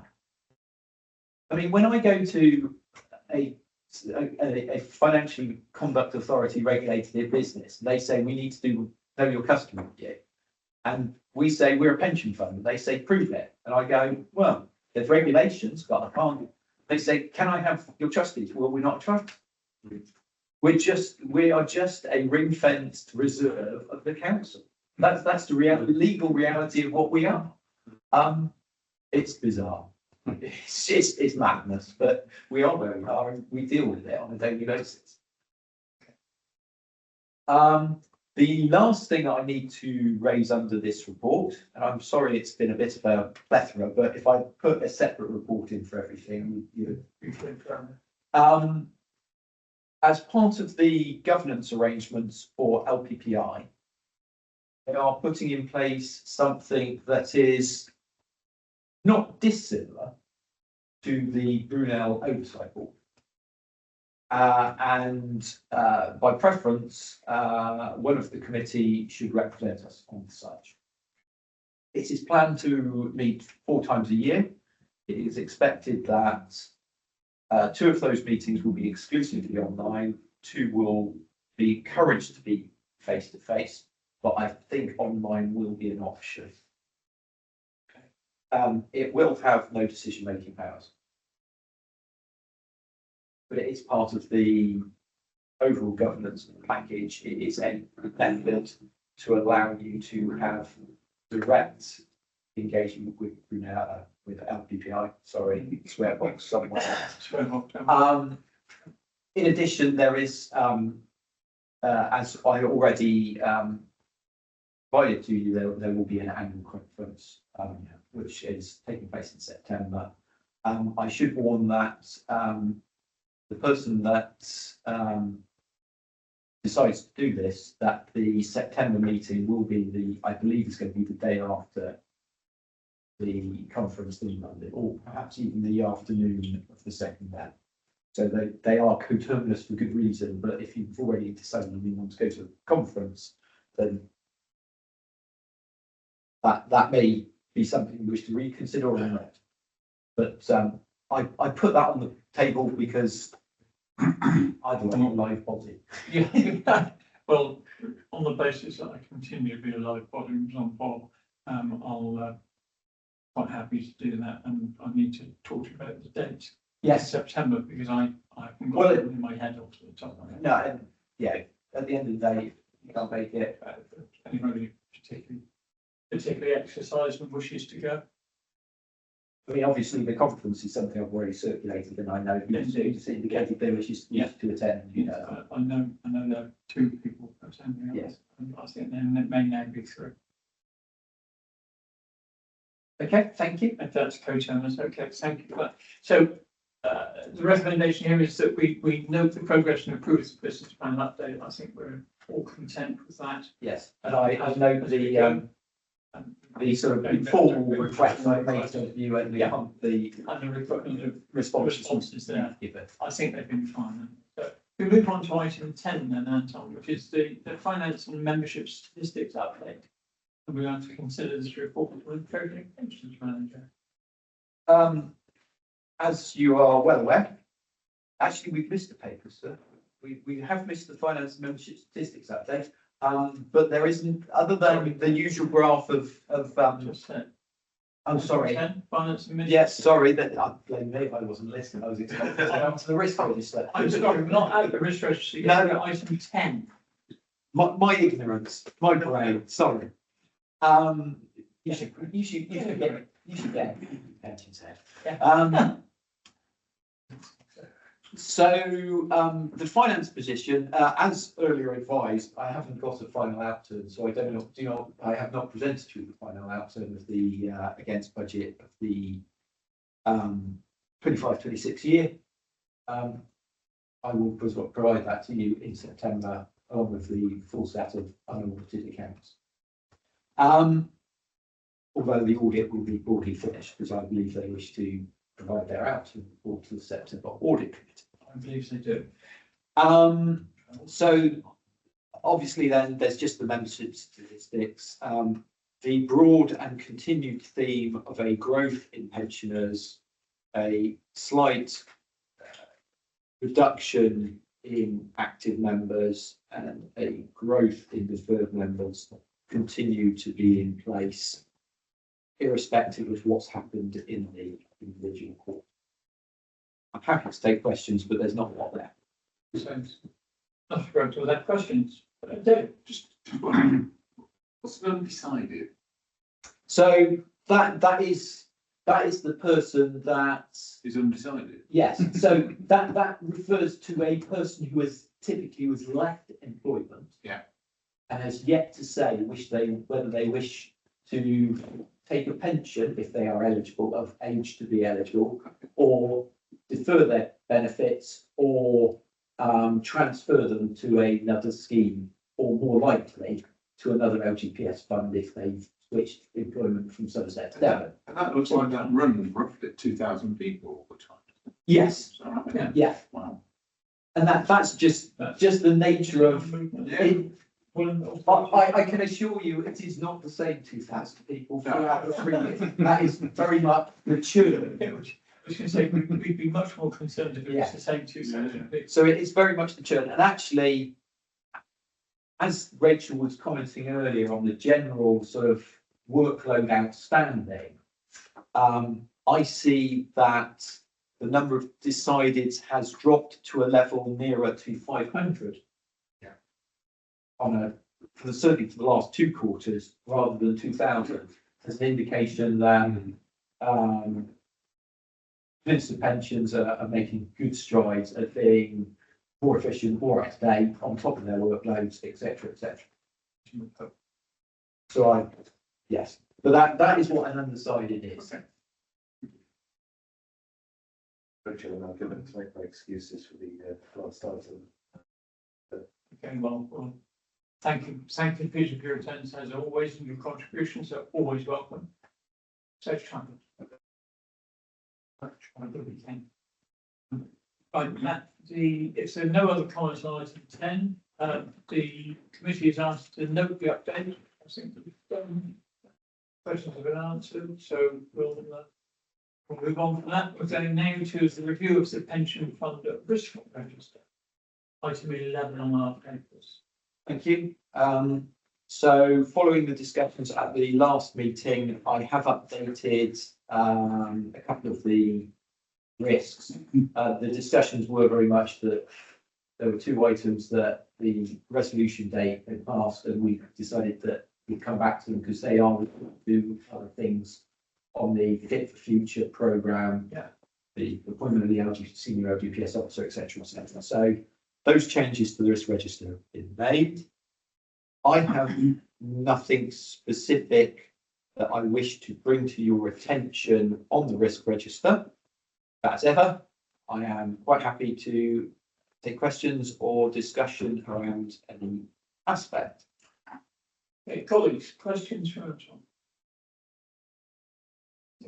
Talk about risk as we've gone through the meeting. Yeah. Personally, I'm content with where we are. Yeah.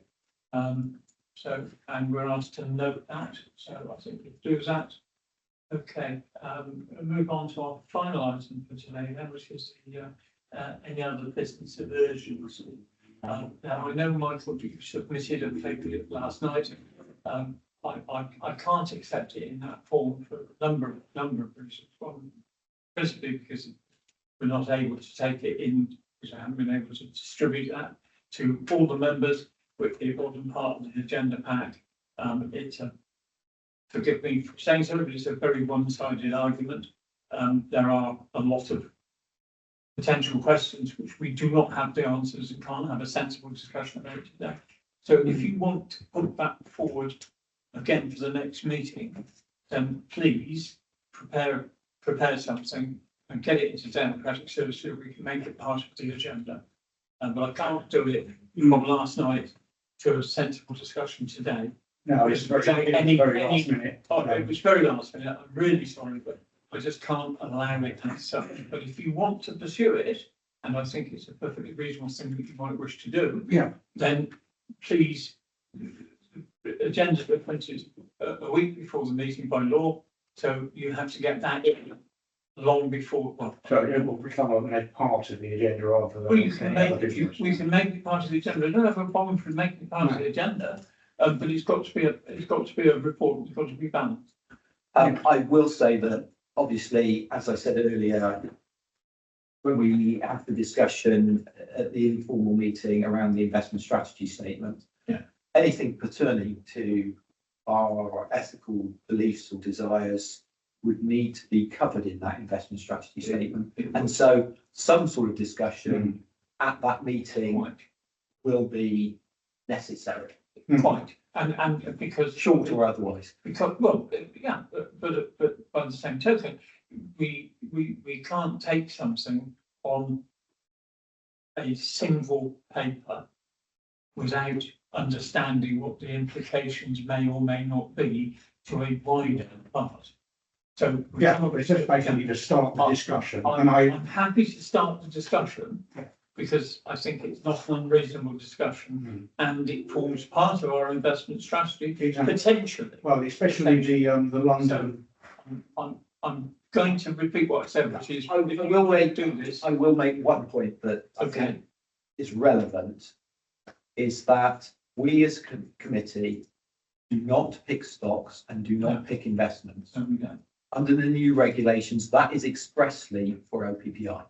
Exactly my point, actually. So I want, we can give LPPI direction, yes, but we cannot tell them what to invest in. no, I mean, that's why I find the interesting attitude from the London CIV pool is that they have offered a sort of three pillars of investment, which are across the spectrum of ESG, if you like, complexity. So that's the point I was trying to make, that maybe we should ask for something like that at the start of our relationship with BBI. It's chicken and egg. Yes. Do we as 9 funds state what we want, and then LPPI think about an efficient way to provide that? Because if we ask for 9 completely different things, we all have to accept that that's not going to happen, because that's completely inefficient. That's completely against the whole point of pooling. So we need to come to a sensible position across the 9 of us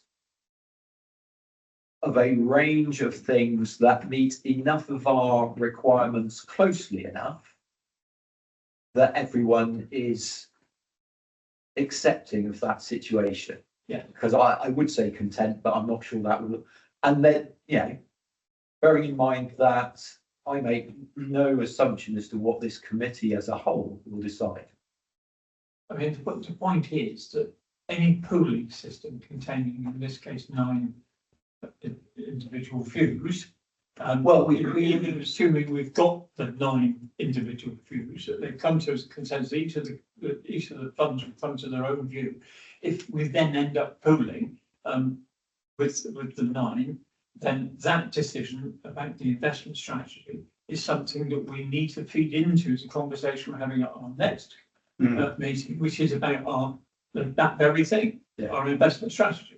So I'm happy for that. I'm not doing it on the basis of a single paper without any further work to it or conversations that we might have. We could end up, as Anton says, if the 9 funds all come up with a different view. I think so, inevitable. Well, No, it's not. it's not inevitable, because we could end up pooling and saying, actually, the vast majority, 6, 7, 8 out of 9 say we want to do this. But that's the whole point behind pooling.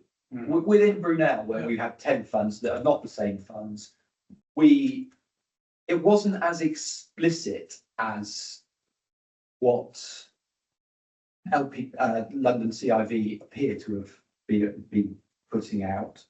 But effectively there were 2 or 3 flavours there of how far down the line you want to go. But we can have that conversation as part of that meeting. Fair enough, I don't want to do it today because it's not appropriate. And you have to recognise that LPPI can look at your requirements and say, we aren't able or willing to offer this. Yes. End of story. Which is My understanding is that the government acknowledges within the structures that we as a fund should be encouraged to express a preference. And it is a preference that then LPPI needs to think about how it wants to deliver. Now, at the end of all of this, before we do anything else. if we all, to use an example, if we all as a 9 turn around and say, we all want this and it's really extreme and we want to exclude all but 10 companies in the entire universe, then if that's what all of us are asking for, I would expect LPPI to deliver it. Bad as it would be. I'm sure their FCA regular. I'm sure governments have something to say. We have, yes, but so as I understand it today, LPPI, when we did this with Brunel originally, Brunel said this is what we're going to offer before we decided what we wanted to take. I'm not sure. It's at a higher level now, so LPPI get more of the decision than we get. 2, I don't quite know what they're going to offer. I think they're wanting to see what we want a little bit. So they've got an idea of what they want to offer, but it's not rigid yet because they want to see what we are for. And I'm yet to get a sense of exactly where on the journey from, look, this is what the government said is our decision and our pool's decision, and how much LPPI as a pool wish to be more granular than what the government has said is the line. Well, Sorry, Chair, can I just say, having not seen the paper, I feel like half It's of been literally is one group of fault. The email was made from Councillor Dunridge last night, which is about, it's about a specific ethical issue. On the basis that the chair has not allowed it, I'm not going to stay in public session what that issue was. A quick glance in your email inbox will tell you, or I'll tell you as soon as we come offline. I'll look at that for next time. Yeah. Not a discussion. Good reading. It's not a discussion today. Okay. In that case, I'll bring the meeting to a close. I've got all piece of information. I'm so sorry. David. 1.77 million. Trillion. It's, yeah, let's take it. 1.77 I'll take trillion, it. Yeah. which will make Yeah. Elon Musk the The first richest real trillionaire. It's a strange world. It's been really is. It is, isn't it? Being Yes, 30%. I think he gets over a trillion of it. I think it's only floating is at 5%. 5%. 10%. So 30%. I read it was only floating 5%.